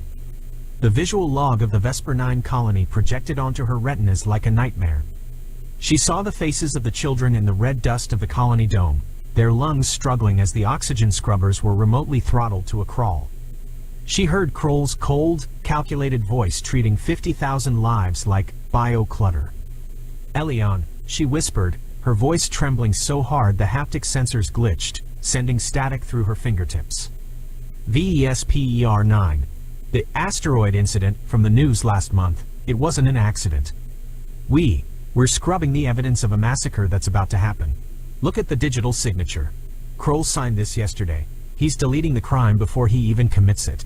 Elion didn't look up. He looked terrified, his skin turning a sickly shade of gray under the sterile lights. "Scylla, delete the trace. Now. If you know, you're an accomplice. If you report it, you're a corpse. Just hit the sanitize button and let 9 Alpha finish his shift. We are just the cleaners, Scylla.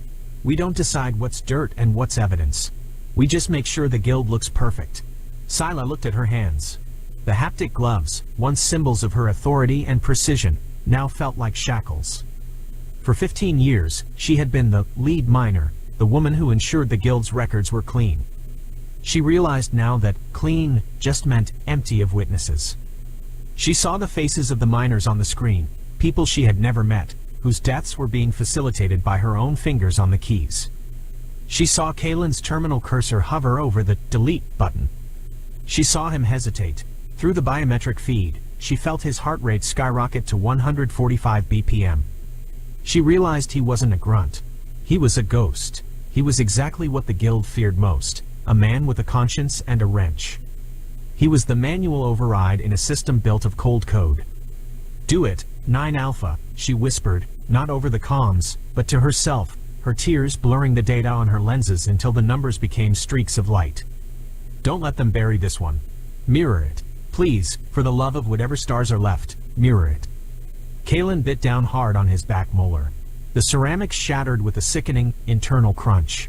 He spat the onyx link into his palm, a tiny, razor-sharp shard of obsidian, and jammed it into the terminal's emergency maintenance port with a force that nearly cracked the console.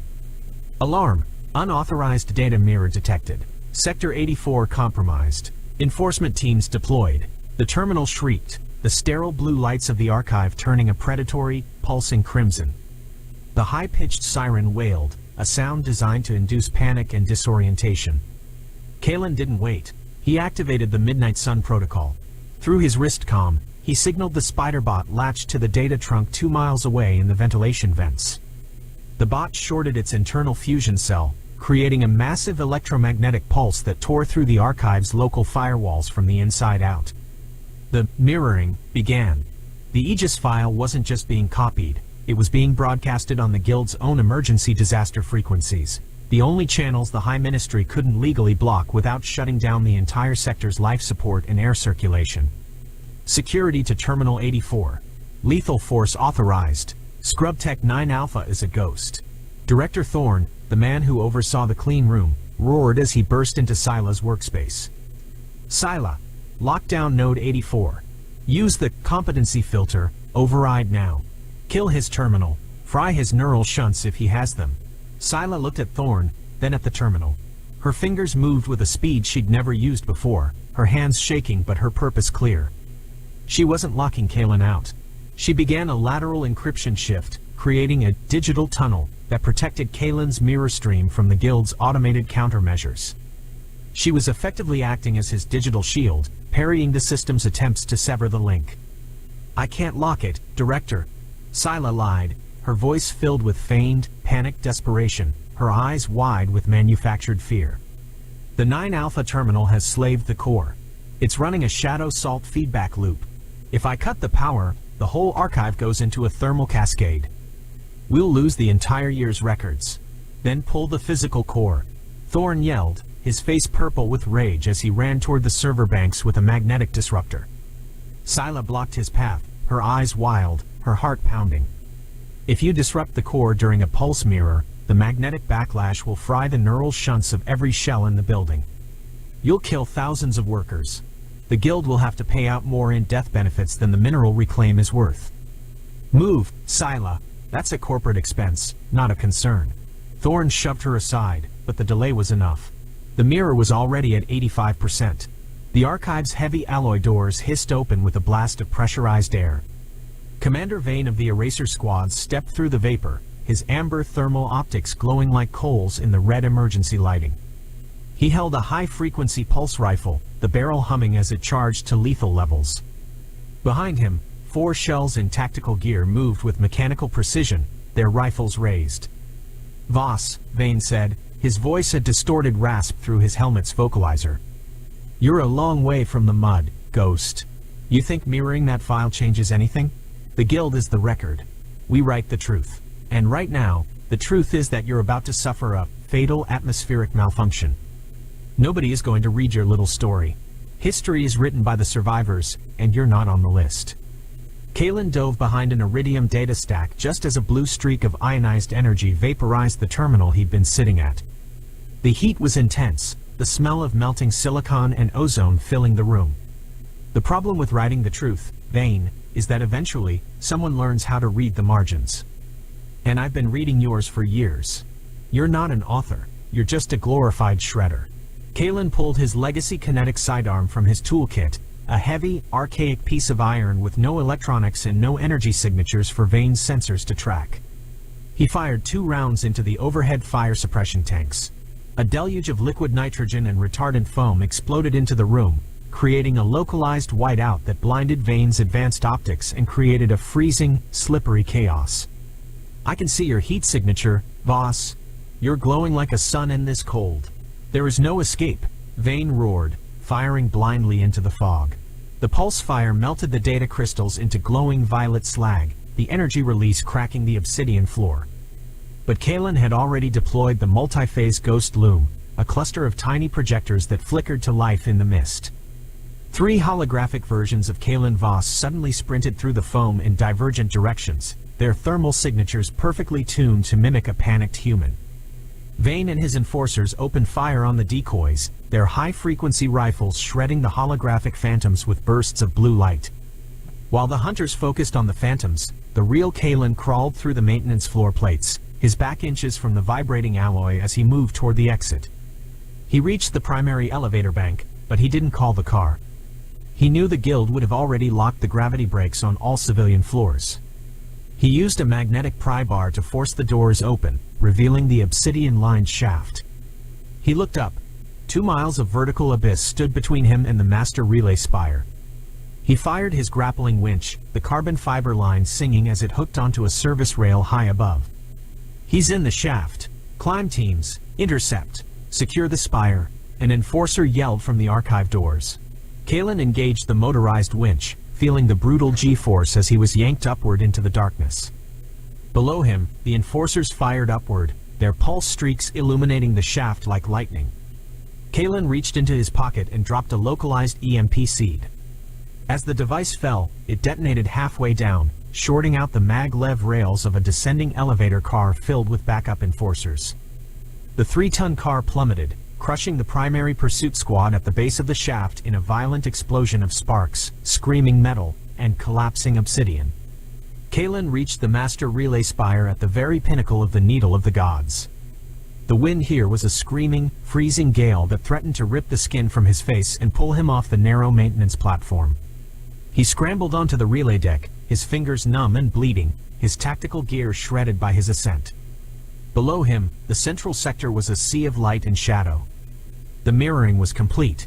Every public screen, every corporate kiosk, every personal comms link, and even the holographic billboards in the luxury districts were playing the Vesper 9 logs. The names of the magistrates, the signatures on the death warrants, and the coordinates of the mining rigs were cascading across the horizon in a flood of undeniable truth. The city was waking up. He saw the gunships below circling the ministry, but their formation was breaking. The weapons were no longer looking for a ghost. They were being turned against each other as the rank-and-file soldiers, many of whom had family in the Outer Rim, realized they were the ones who would have been ordered to fire on the miners. A revolution was igniting in the sky. Kalen slammed his hand onto the spire's core, feeling the massive data flow vibrating through his palm. Master Spark initiated, mirroring to the Outer Rim legislation. Now, let the stars hear it. Let them judge the gods. In the clean room, Scylla watched the final data burst leave the station, a brilliant pulse of light on her monitors. She saw Director Thorne being hauled away by a group of shells, whose neural shunts had fried from the EM surge, restoring their free will and their anger. Thorne was screaming about competency and order, but nobody was listening. The silence was absolute. Scylla stood up, pulling off her haptic gloves and dropping them onto the floor like discarded skins. She looked at Elion, who was still staring at the screen in shock. "It's done, Elion. The record isn't clean anymore. It's just the truth. And the truth is heavy." "What happens now?" Elion asked, his voice small and trembling. "Now," Scylla said, looking toward the elevator where the lights were finally returning to a steady, calm blue, "we find out if we're worth saving. We stop being the cleaners and start being the witnesses."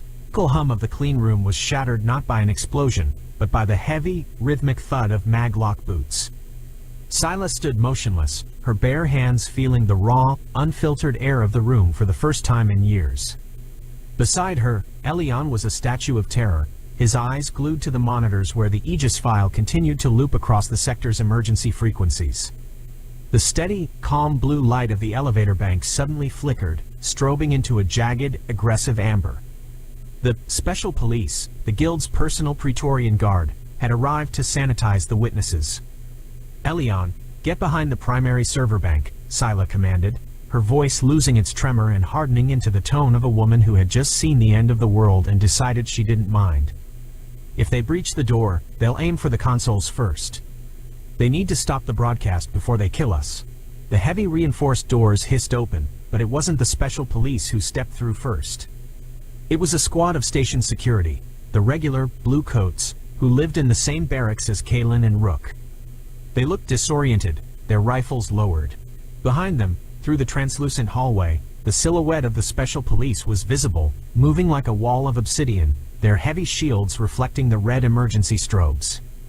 "Scylla," the lead security officer, a grizzled veteran named Hark, called out.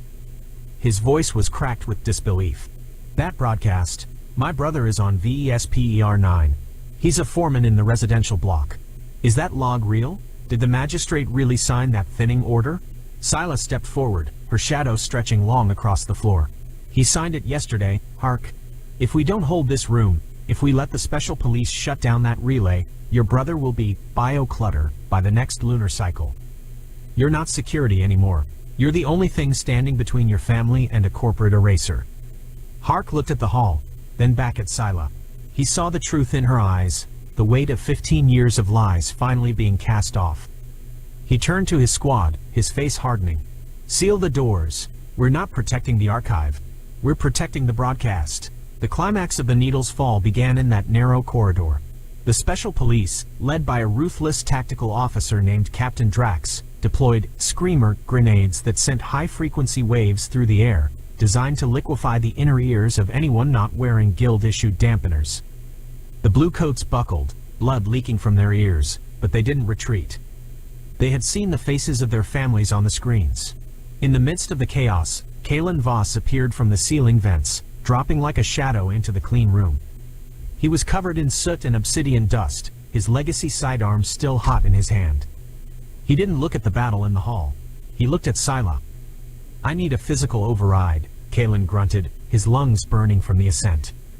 The relay spire is broadcasting, but the Special Police are attempting a hard wire bypass from the Subdeck 4 junction. If they cut the fiber optics there, the mirroring stops before it hits the outer rim. "I can't get back down there in time." Sila grabbed a handheld haptic controller, her fingers flying over the manual interface. "I can't stop them from the clean room, Kalen. They've bypassed the software. But I can change the environment. Elion, the cooling vats. What is the pressure in the liquid nitrogen reserves for the server racks?" Elion, shivering but functional, checked his tablet. "It's at 4,000 psi. "Why?" "Because," Sila said, a grim smile touching her lips, "if we can't stop them with code, we'll stop them with physics." The interaction that tipped the scales involved a three-way coordination that bypassed the Guild's superior firepower. Kalen took up a sniping position at the clean room door, using his kinetic sidearm to pick off the power cells on the Special Police's shields. Each shot was a masterclass in logistics. He wasn't aiming for the men, but for the mechanical joints of their armor, slowing the obsidian wall just enough to give Hark and the Bluecoats a fighting chance. "Hark!" Kalen yelled over the roar of pulse fire.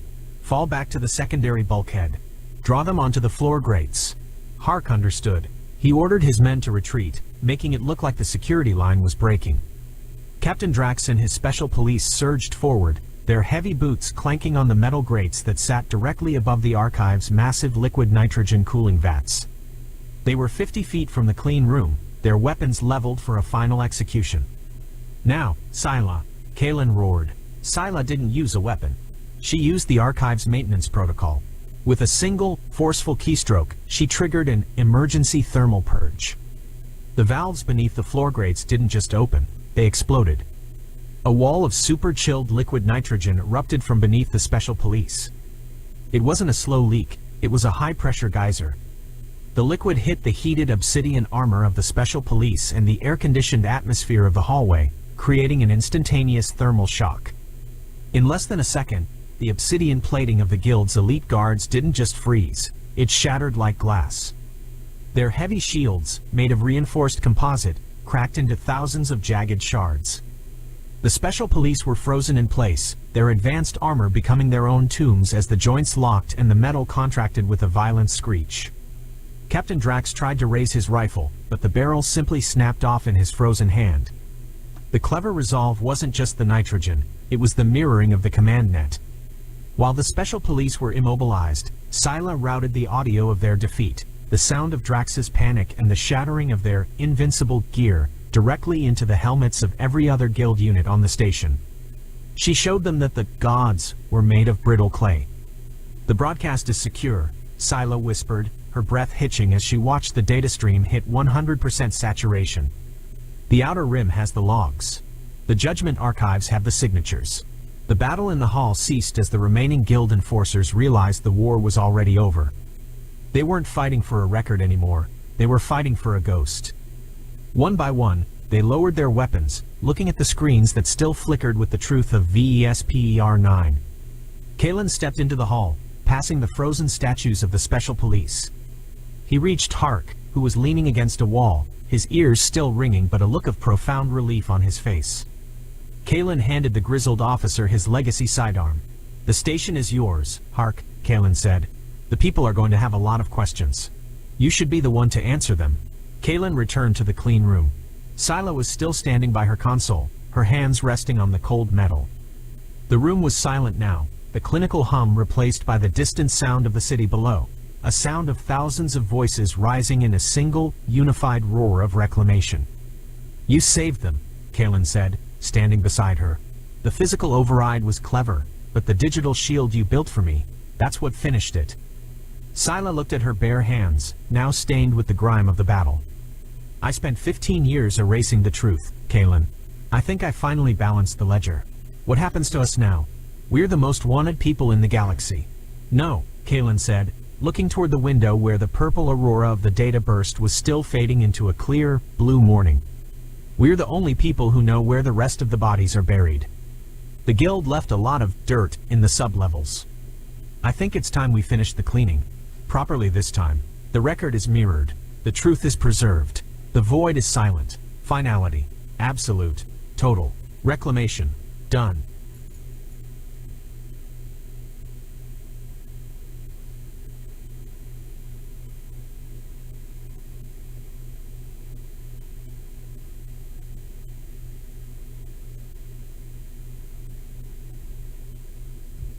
The scout ship Vanguard was never engineered to endure the crushing atmospheric physics of PX-47. To the Federation's long-range orbital sensors, the planet had appeared as a standard terrestrial candidate, a vibrant, emerald orb swaddled in thick, violet-tinged clouds.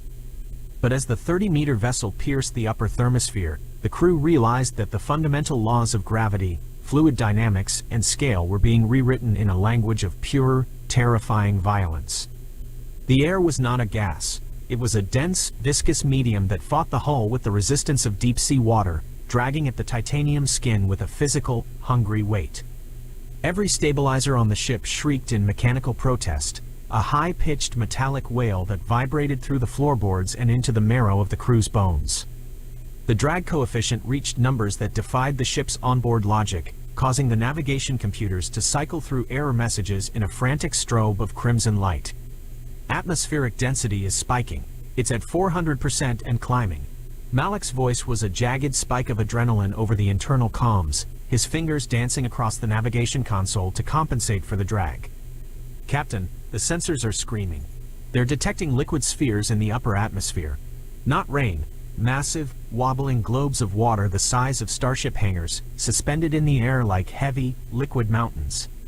Captain Alara Voss gripped the armrests of her command chair, her knuckles turning a waxy white against the dark leather. Her eyes were fixed on the primary viewport, where the violet clouds were being shredded by the ship's descent. "Keep the nose up, Malik. If we catch the surface tension of one of those droplets at this velocity, it won't be a crash. It'll be a kinetic assassination. The hull will snap like dry glass under the weight of a falling ocean." Outside, the storm was a nightmare of impossible proportions. Enormous, shimmering orbs of liquid, each 100 times larger than the Vanguard, tumbled through a sky that had turned a bruised, electric purple. They didn't fall. They descended with a terrifying, slow-motion weight, wobbling with internal currents that looked like shifting tectonic plates. The ship was a silver needle threading a minefield of liquid giants. A massive, shimmering sphere suddenly loomed in their flight path, and as Alara yanked the manual override, the Vanguard banked hard.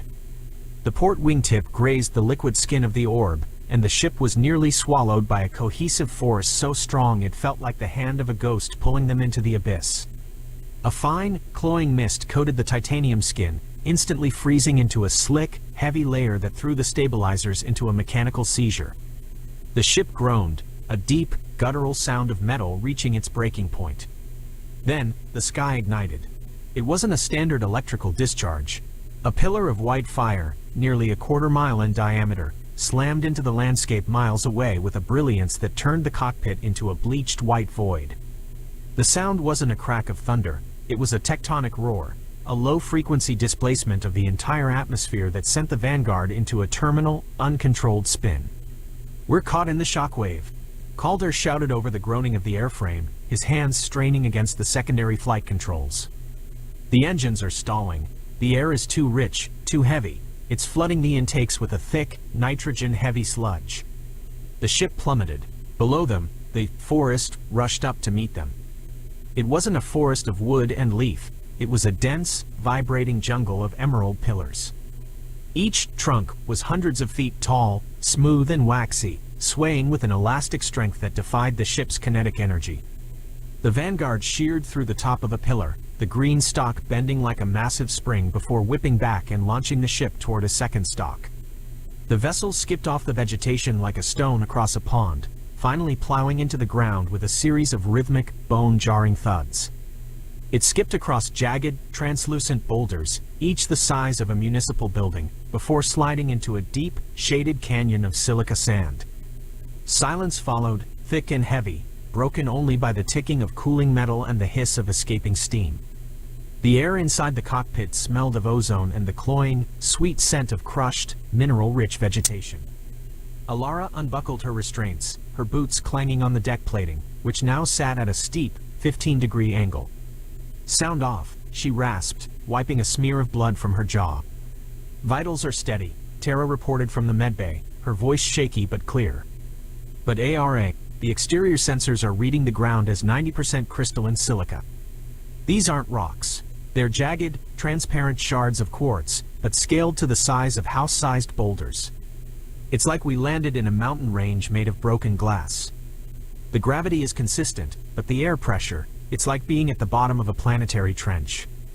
Malik crawled out from under the engineering substation, his face pale and smeared with grease. "The luck is gone, Captain. My primary data chip, the one with the diagnostic maps for the plasma coils, flew out of the port during the tumble. Without it, we can't purge the sludge from the intakes. We're paralyzed. The ship is a dead weight." "Forget the chip for now," Calder grunted, eyes fixed on the primary viewport. "Look at the trees." On the external monitors, the forest was a terrifying emerald abyss. The green pillars towered over the ship, their tapered points disappearing into a low-hanging mist of vapor. They weren't bark-covered. They were translucent, with veins of fluid pulsing rhythmically inside their waxy, reinforced walls.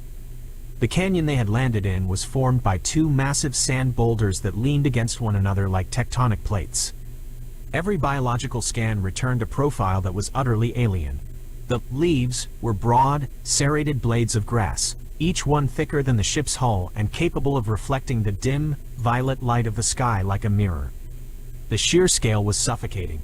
Small moss-like growths at the base of the pillars were revealed by the scanners to be tangled networks of vine-like structures, each as thick as a man's torso.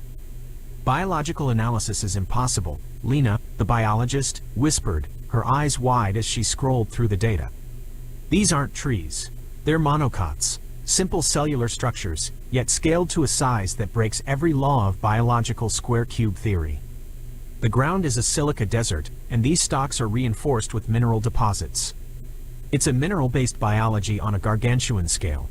The very air is heavy with moisture, saturated to the point of being a liquid suspension. We aren't just in a forest, we're in a giant's garden." Suddenly, the world began to shake. Thump, thump, thump. It wasn't a quake. It was a localized seismic event, rhythmic and calculated. Each thud sent a vibration through the ship that made the internal bulkheads scream. Outside, the house-sized sand boulders shifted, grinding against the hull with a sound like a mountain being crushed. A deep, guttural resonance filled the air, a geologic groan, a subsonic rumble that bypassed the ears and vibrated the crew's chest cavities. "Seismic activity is off the charts," Malik whispered, huddling near the reactor. "It's coming from the north, and it's moving toward us. The amplitude of each shockwave is doubling." The dim green light of the undergrowth was suddenly obliterated.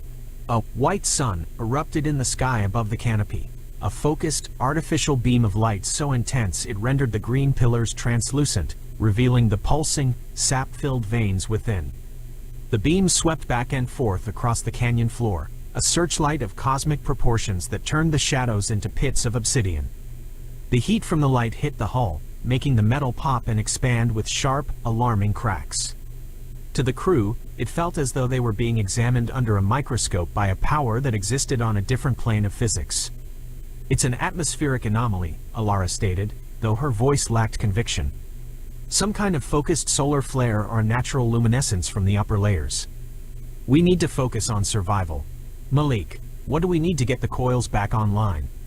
"The data chip is gone," Malik said, "but if we can gather enough raw crystalline silica from the boulders around us, I can manually recalibrate the intake filters. But we're talking about tons of material. We'd have to mine for a year with the handheld industrial cutters just to get a fraction of what we need. The purity level out there is too low. Then we start now, Alara said, her professional facade hardening. We don't open the airlock until we have a plan for a shelter. If the environment is this hostile, we have to fortify. We use the trees as ribs for a dome. We clear a perimeter and set up a mining station. Stepping out of the airlock was like stepping into a nightmare of scale. The air was so thick it felt like breathing warm silk, tasting of sugar and wet stone.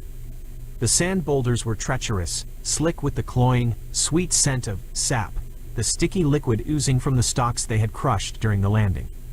The green pillars towered like emerald skyscrapers, swaying with a heavy, rhythmic grace in the viscous wind. Each blade of the forest was thick as a ship's hull, covered in microscopic serrations that looked like jagged glass under their helmet lights. The work was grueling. Calder and Malik led the way with the heavy industrial laser cutters. The beams hissed as they bit into the waxy green walls of the pillars, the heat turning the internal sap into a thick, sweet-smelling steam that clouded their visors. It took the entire crew, utilizing the Vanguard's external winch and their own powered exoskeletons, just to move a single log of felled vegetation. They were tiny, neon-colored specks moving against a backdrop of an emerald abyss. The cellular density is off the charts, Lena said, panting as she dragged a section of fiber. This isn't wood. It's reinforced with silica fibers. It's as strong as carbon steel but flexible. We can weave these together. They spent the first 12 hours in a frantic, ant-like state of labor. They cleared a circle no more than 10 meters wide, hauling the massive stalks into a woven circular perimeter around the ship. They used the stalks as structural ribs, pulling them into a dome shape with carbon fiber tethers and binding them with the sticky, resinous sap that bled from the cuts. It was an epic clearing of a primeval wilderness to them, an achievement of sheer will against a landscape that didn't even notice their presence. Once the dome was partially secured, providing a meager shield against the violet sky, the mining began. Calder took the heavy drill to the base of the crystalline boulders. The noise was deafening, a high-pitched shriek as the drill bit into the house-sized silica shards. For hours, they hammered away at the rock, but the yield was pathetic. The scanners confirmed their fears. The raw materials they needed were locked deep within the mineral matrix of the planet, requiring industrial-scale refining they simply didn't possess. "We're mining for dust," Calder spat, throwing his cutter to the ground in frustration. The sparks from his drill had barely scratched the surface of the translucent boulder. "At this rate, we'll run out of oxygen before we have enough silica to coat a single filter. We're chasing ghosts in a glass desert." The crew huddled in the shadow of the Vanguard, their lights casting long, flickering shadows against the woven emerald walls of their dome.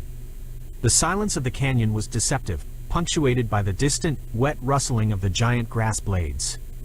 Then, the seismic tremors returned. They were more violent this time, a rapid-fire succession of thumps that made the silica sand dance like liquid.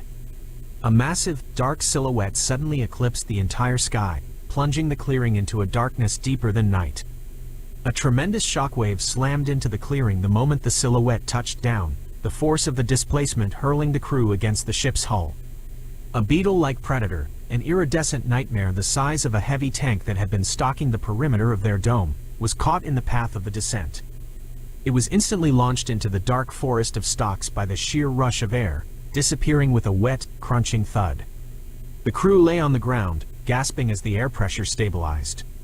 Silence returned, and the white sun flickered and died, leaving them in the dim, violet twilight. "Captain," Malik whispered, his voice trembling as he pointed toward the center of their cleared perimeter. "Look, in the middle of their camp, where there had been nothing but silica dust and the scars of their drills moments before, sat a massive, seamless cube. It was metallic, smooth, and humming with a strange, internal energy. It was a monolith of refined isotopes, perfectly polished and glowing with a faint blue light that cut through the emerald gloom. It hadn't been there before the seismic shockwave. To the crew, it appeared as though the very heavens had dropped a treasure chest into their midst. It was a gift of impossible purity, appearing exactly when their hope had reached its lowest ebb. "It's pure," Malik said, his scanner chirping in a frantic, melodic frequency as he approached the object. "It's a concentrated deposit of exactly the isotopes we need. It's more silica than those boulders combined, refined to a level we couldn't achieve in a laboratory. It's a miracle. We have the fuel. We have the filters. Where did it come from? Lena asked, looking up through the gaps in their woven roof at the violet clouds. Her voice was filled with a mixture of hope and profound dread. Nothing just appears. Not like this. It doesn't matter, Alara said, her eyes fixed on the blue glow of the cube. It's here, and it's the only way we're ever leaving this canyon. Malik, get the transport sleds. Calder, help him. We bring this inside the dome. We start the integration now. They began the arduous process of hauling the cube toward the ship, their small machines straining against the weight of the refined gift. They worked in a feverish silence, unaware that the real monsoon was about to begin, and that their emerald dome was about to be tested by an atmospheric event unlike anything their sensors had ever recorded, a deluge that would turn their garden sanctuary into a drowning pool. End of Part 1.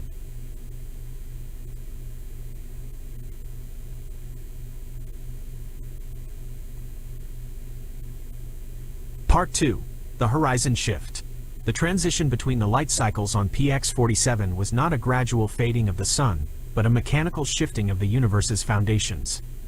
Inside the woven dome of emerald stalks, the crew of the Vanguard labored in a humid, oxygen-rich gloom that felt more like a pressurized womb than a metallic fortress. The sap resin they had used to bind the grass ribs had hardened into a translucent amber, turning their structure into a ribbed, organic cathedral that smelled of sweet rot, ozone, and ancient minerals. Outside, the environment was undergoing a terrifying metamorphosis. The bruised violet of the sky had darkened into an abyssal indigo, and the seismic tremors had increased in frequency. A rhythmic thump-thump-thump vibrated through the ship's hull, a low-frequency pulse that suggested something was moving across the heavens with tectonic weight. Every instrument in the engineering bay spiked with static interference. The resonance is shifting, Malik reported, his voice filtered through the heavy crackle of the internal comms. He was positioned at the base of the cube, his industrial welder throwing jagged sparks of blue light against the seamless metallic surface of the mysterious gift. Every time the ground shakes, the cube's internal frequency aligns with the tremors. It's not just a fuel cell, Alara. It's a bridge. It's drawing energy from the planet's own movement and refining it into a plasma-ready state. If we can finish the conduit weave, we'll have enough power to jump-start the primary coils in less than an hour. But the surge is massive. I've never seen a battery this efficient. Then move faster, Captain Alara Voss commanded, her eyes fixed on the external monitors. The viewports showed a world of nightmare proportions. The jagged silica boulders that surrounded their clearing were slick with a new, high-pressure moisture that seemed to ooze from the very air. The atmospheric pressure is fluctuating again. Something is displacing the air on a massive scale. We need to be ready to purge the intakes the second that power is low. If we miss this window, the pressure differential will crush the hull like a tin can. The monsoon arrived without warning. It began with a sound like 1,000 steam pipes bursting simultaneously, a high-pressure hiss that quickly deepened into a roar. A wall of liquid glass, moving with the velocity of a tidal wave, slammed into the grass forest. To the crew, it was a planetary apocalypse. Massive spheres of water, each weighing thousands of tons from their perspective, plummeted from the sky and shattered against their woven dome. The grass pillars groaned, the silica-reinforced walls bending under the hydraulic weight of the descent. The dome is buckling, Calder yelled, bracing himself against a structural rib as a bead of water the size of a shuttlecraft hammered the exterior. The impact sounded like a drum made of thunder. The surface tension of the liquid is trying to crush us. If the sap doesn't hold, the weight of a single drop will pancake the hull. Alara, the seals are weeping. Seal the airlock and equalize the internal pressure. Alara shouted over the din. Malik, status on the cube. 80%. It's feeding off the kinetic energy of the rain. The harder it pours, the faster it charges. As the deluge hammered their fortress, a new anomaly occurred, one that defied their understanding of natural meteorology. A massive, translucent barrier suddenly descended from the heavens. It was a seamless, curved wall of clear, flexible material, hundreds of feet wide, that slammed into the silica earth around the clearing with a dull, echoing clack that vibrated the marrow of their bones. It sealed the Vanguard, the dome, and the cube inside a dry, pressurized bubble. Outside the clear wall, the torrent of water continued to rage, but inside, the air became unnervingly, terrifyingly still. "We're in a vacuum pocket," Lena whispered, her face pressed to the viewport in disbelief. "The storm is still out there, but some kind of physical barrier has been lowered over us. It's perfectly circular, perfectly clear. It's as if the world has been put in a jar." Through the translucent barrier and the gaps in their grass roof, the white sun returned. But it wasn't a sun. It was a focused, artificial beam of light that moved with a terrifyingly precise intent. As the beam swept over the dome, the shadow of a monolithic, dark mass eclipsed the stars. It was a landscape of deep textures, ridges, and pores, a massive, featureless form that hovered over their bubble, blocking out the purple sky. "It's not a tectonic event," Alara whispered, her voice barely audible as she looked at the readout on the gravity sensors. The readings were spiking in impossible directions. "It's a witness. It's watching us. It's waiting for us to be ready. Captain, the cube is fully integrated." Malik's voice broke the silence, crackling with a new, frantic energy. "The coils are screaming. We have 200% power. The diagnostic handshake is green. We can break the surface tension of the entire atmosphere if we fire now, but we have to go immediately. The isotopes won't stay stable in this pressure for long. But we're trapped under the barrier," Calder noted, pointing at the sky. "We ignite those engines inside this bubble, and we'll turn this sanctuary into a kiln. We'll be vaporized before we even clear the clearing. We're in a cage." "Wait," Alara said, her eyes locked on the monitors. "Look at the horizon. The barriers, they're shifting." The clear barrier began to rise. Something unseen gripped the edges of the massive structure and lifted it back into the heavens with a silent, terrifying grace. The night air of PX-47 rushed back in, cool and smelling of wet earth and distant, burnt carbon. The pressure stabilized instantly. Then, a flat, warm expanse, a dark, ridged platform, was lowered beside the ship. It was a vast territory that looked like a continent of marble, descending with a precision that silenced the wind. "It's giving us a clearing," Alara realized, her perspective finally shattering. "It's not a predator. It's a launch pad. It's a hand. Board the ship. All stations to launch positions. Malik, initiate the purge sequence on my mark." The Vanguard rose from the silica mud on a cushion of blue plasma, its engines humming with a frequency that made the nearby grass stalks dance in a frantic, wind-swept ballet. It drifted onto the dark, ridged platform, a tiny silver needle against the vastness of the expanse. As the ship settled, the platform began to rise, lifting them out of the emerald abyss with a smooth, terrifying acceleration. The crew watched the viewport in stunned silence as the world shrank away. The grass stalks, once towering skyscrapers of waxy green, became a soft, manicured carpet. The house-sized silica boulders became mere pebbles, scattered across a dark, porous soil. The canyons they had feared were revealed to be simple cracks in the dirt of a pathway. High above, a monolithic fortress of brick and glass, a structure of impossible geometry, towered over the forest. The lightning they had seen was a buzzing grid of yellow light on a wooden pillar, a bug zapper on a porch. The monsoon had been a garden hose.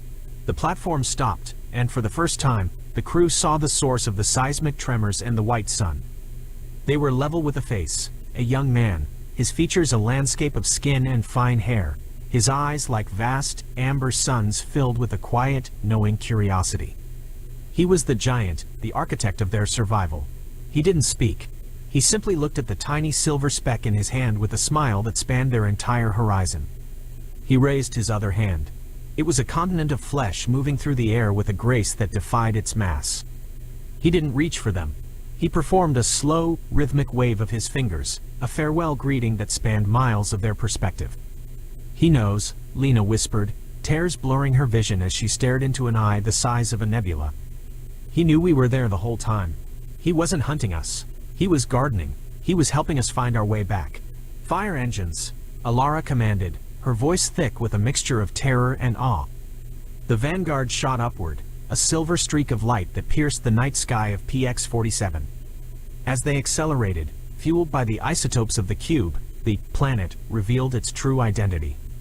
It wasn't an alien world of violet trees and emerald canyons. It was a blue and green marble, Earth, receding into the darkness of the void. They weren't explorers of a new frontier. They were survivors of a suburban backyard, finally returning to the scale they belonged to. Alara sat back in her chair, watching the giant's world disappear into a tiny, flickering point of light among the stars. The sensors were finally recalibrating to the vacuum of space, the noise of the atmosphere replaced by the cold, beautiful silence of the cosmos. "Captain," Malik said, looking at the data chip that had been recovered from the internal sensors of the cube.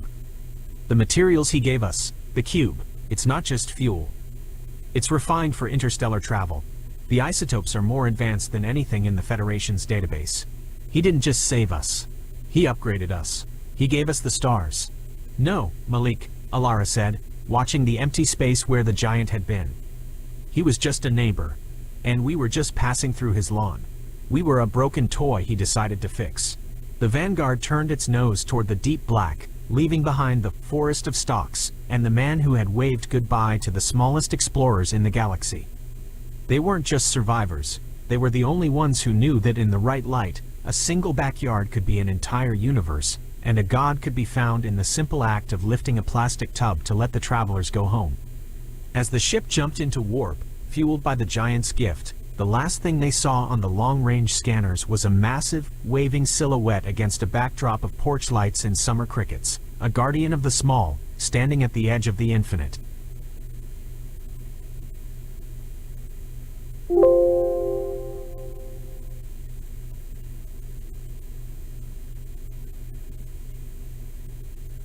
The Vorthak Empire's most elite invasion fleet arrived at Earth with tremendous fanfare, expecting to encounter primitive humans cowering in fear. These weren't just any aliens. They were the galaxy's most feared conquerors, with a perfect record of planetary domination spanning 3,000 years. Their massive ships, each the size of a small city, descended through Earth's atmosphere like dark storm clouds, blocking out the sun over major cities worldwide. Admiral Kex Mora stood on the bridge of her flagship, her four arms crossed in what she believed was an intimidating pose. She had conquered 47 worlds before this pathetic little blue planet, and each time the process was identical. Show up, make threats, watch the locals panic, then accept their surrender within hours. Easy work for the most decorated military commander in Vorthak history. She activated the Universal Communication System, her voice booming across every television, radio, and internet connection on Earth. The message was always the same, translated into what their computers said was the dominant local language. Primitive beings of this world, I am Admiral Kex Mora of the Vorthak Empire. Your planet has been selected for integration into our glorious domain. You have exactly one rotation of your sun to surrender unconditionally, or face the complete destruction of your civilization. Resistance is futile. Your technology is laughably inferior. Submit now, and some of you may survive as servants. The transmission cut out, leaving an eerie silence that the Admiral expected would soon be filled with panicked screaming and desperate pleas for mercy. This was always her favorite part, the moment when reality hit the locals and they realized their fate was sealed. Meanwhile, at the Seoul Command Center, Captain Jin Park nearly choked on his coffee as he watched the alien transmission. The underground facility buzzed with activity as dozens of military personnel and scientists tried to process what they had just witnessed. Jin had been expecting many things when he woke up that morning, but a poorly translated alien invasion threat wasn't one of them. Did they just threaten us in broken English? He asked, trying not to laugh. The grammar was so bad it sounded like it came from a malfunctioning translation app. Several other officers around him were clearly struggling to maintain their composure as well. Colonel Cho, his superior, rubbed his temples. This has to be some kind of joke. No advanced alien civilization would make first contact with grammar. That terrible. But Dr. Bora Kim, the chief linguist who had been called in for the emergency, was already live-streaming the aliens' arrival on her social media accounts. She couldn't help herself. The ships were just too ridiculous looking to ignore. "Look at those ships, they look like flying purple sweet potatoes," she announced to her followers while pointing her phone camera at the massive vessels hovering. Over Seoul. The comparison was surprisingly accurate. The Vorthak ships, designed to inspire fear through their imposing angular design, somehow managed to look like oversized root vegetables when viewed from Earth's surface. The purple metallic hull didn't help matters. It made them look more like children's toys than instruments of galactic conquest. Within minutes, Bora's live stream had been shared thousands of times. Purple sweet potato invasion started trending worldwide as millions of people began posting their own photos and videos of the alien fleet. Instead of panic, the internet exploded with memes, jokes, and amateur comedy sketches about the aliens' appearance. Tech entrepreneur Tai Min, who happened to be in his office in Gangnam when the ships arrived, immediately saw the business opportunity. He started a live blog called Alien Invasion Fashion Review, where he critiqued the design choices of the Vorthak fleet. I mean, purple, really. Did they not consider how that would look against Earth's blue sky? It's like they want to be noticed, for all the wrong reasons. Social media platforms crashed and recovered multiple times as people around the world shared increasingly creative responses to the invasion. Artists began sketching the ships, musicians started composing alien invasion theme songs, and comedians prepared entire stand-up routines about the day's events. The response was so unexpected that monitoring stations across the globe reported similar reactions. Instead of mass hysteria and evacuation attempts, people were gathering in public spaces to take selfies with the alien ships in the background. Food trucks began parking near areas with the best views of the fleet, selling invasion snacks to curious onlookers. Back on the flagship, Admiral Keximura waited for the usual desperate communication attempts from planetary leaders. Her tactical display should have been lighting up with surrender offers and pleas for negotiation. Instead, her communications officer looked confused. "Admiral, we're receiving millions of transmission attempts, but they're not surrender offers. They appear to be friend requests." The Vorthaks attempted their standard conquest protocol, but every military action got hilariously misinterpreted by the humans below. What should have been a terrifying display of superior alien technology turned into the galaxy's most unintentional comedy show. Admiral Keximura decided to escalate things by deploying their famous fear drones, small hovering machines designed to fly through cities making horrible noises and projecting scary images to break the spirit of the local population. These drones had successfully terrorized 47 different worlds, causing mass panic and immediate surrender requests. But Lieutenant Tae Shin of the Korean Air Force had a different reaction entirely. Instead of running in terror, he pulled out his phone and started filming the drones as they buzzed around Seoul's skyline. "Okay, everyone, we've got another batch of alien drones here," he announced to his TikTok followers while casually walking down the street. A fear drone swooped down toward him, making what it thought were intimidating screeching sounds. This one gets a 7 out of 10 for dramatic hovering, but the scary sound effects are just weak. I mean, my neighbor's dog makes scarier noises at 3 a.m. His followers loved it. Comments flooded in asking him to rate more drones, and soon Jar's drone rating became a trending topic. Other people started making their own drone review videos, critiquing everything from the aliens' flight patterns to their choice of holographic imagery. "This drone is trying to show me some kind of scary monster," explained college student Hannah Park in her viral video. "But honestly, it just looks like my cat when it's angry about its food being late." The Vorthak fear drones, confused by this unexpected response, began hovering uncertainly around groups of humans who were treating them like street performers. Some people even started throwing coins at them, thinking they were part of some elaborate art installation. Things got worse for the aliens when their intimidating war chants started playing from speakers mounted on their ships. These deep, rhythmic chants had been carefully developed over centuries to strike fear into the hearts of their enemies.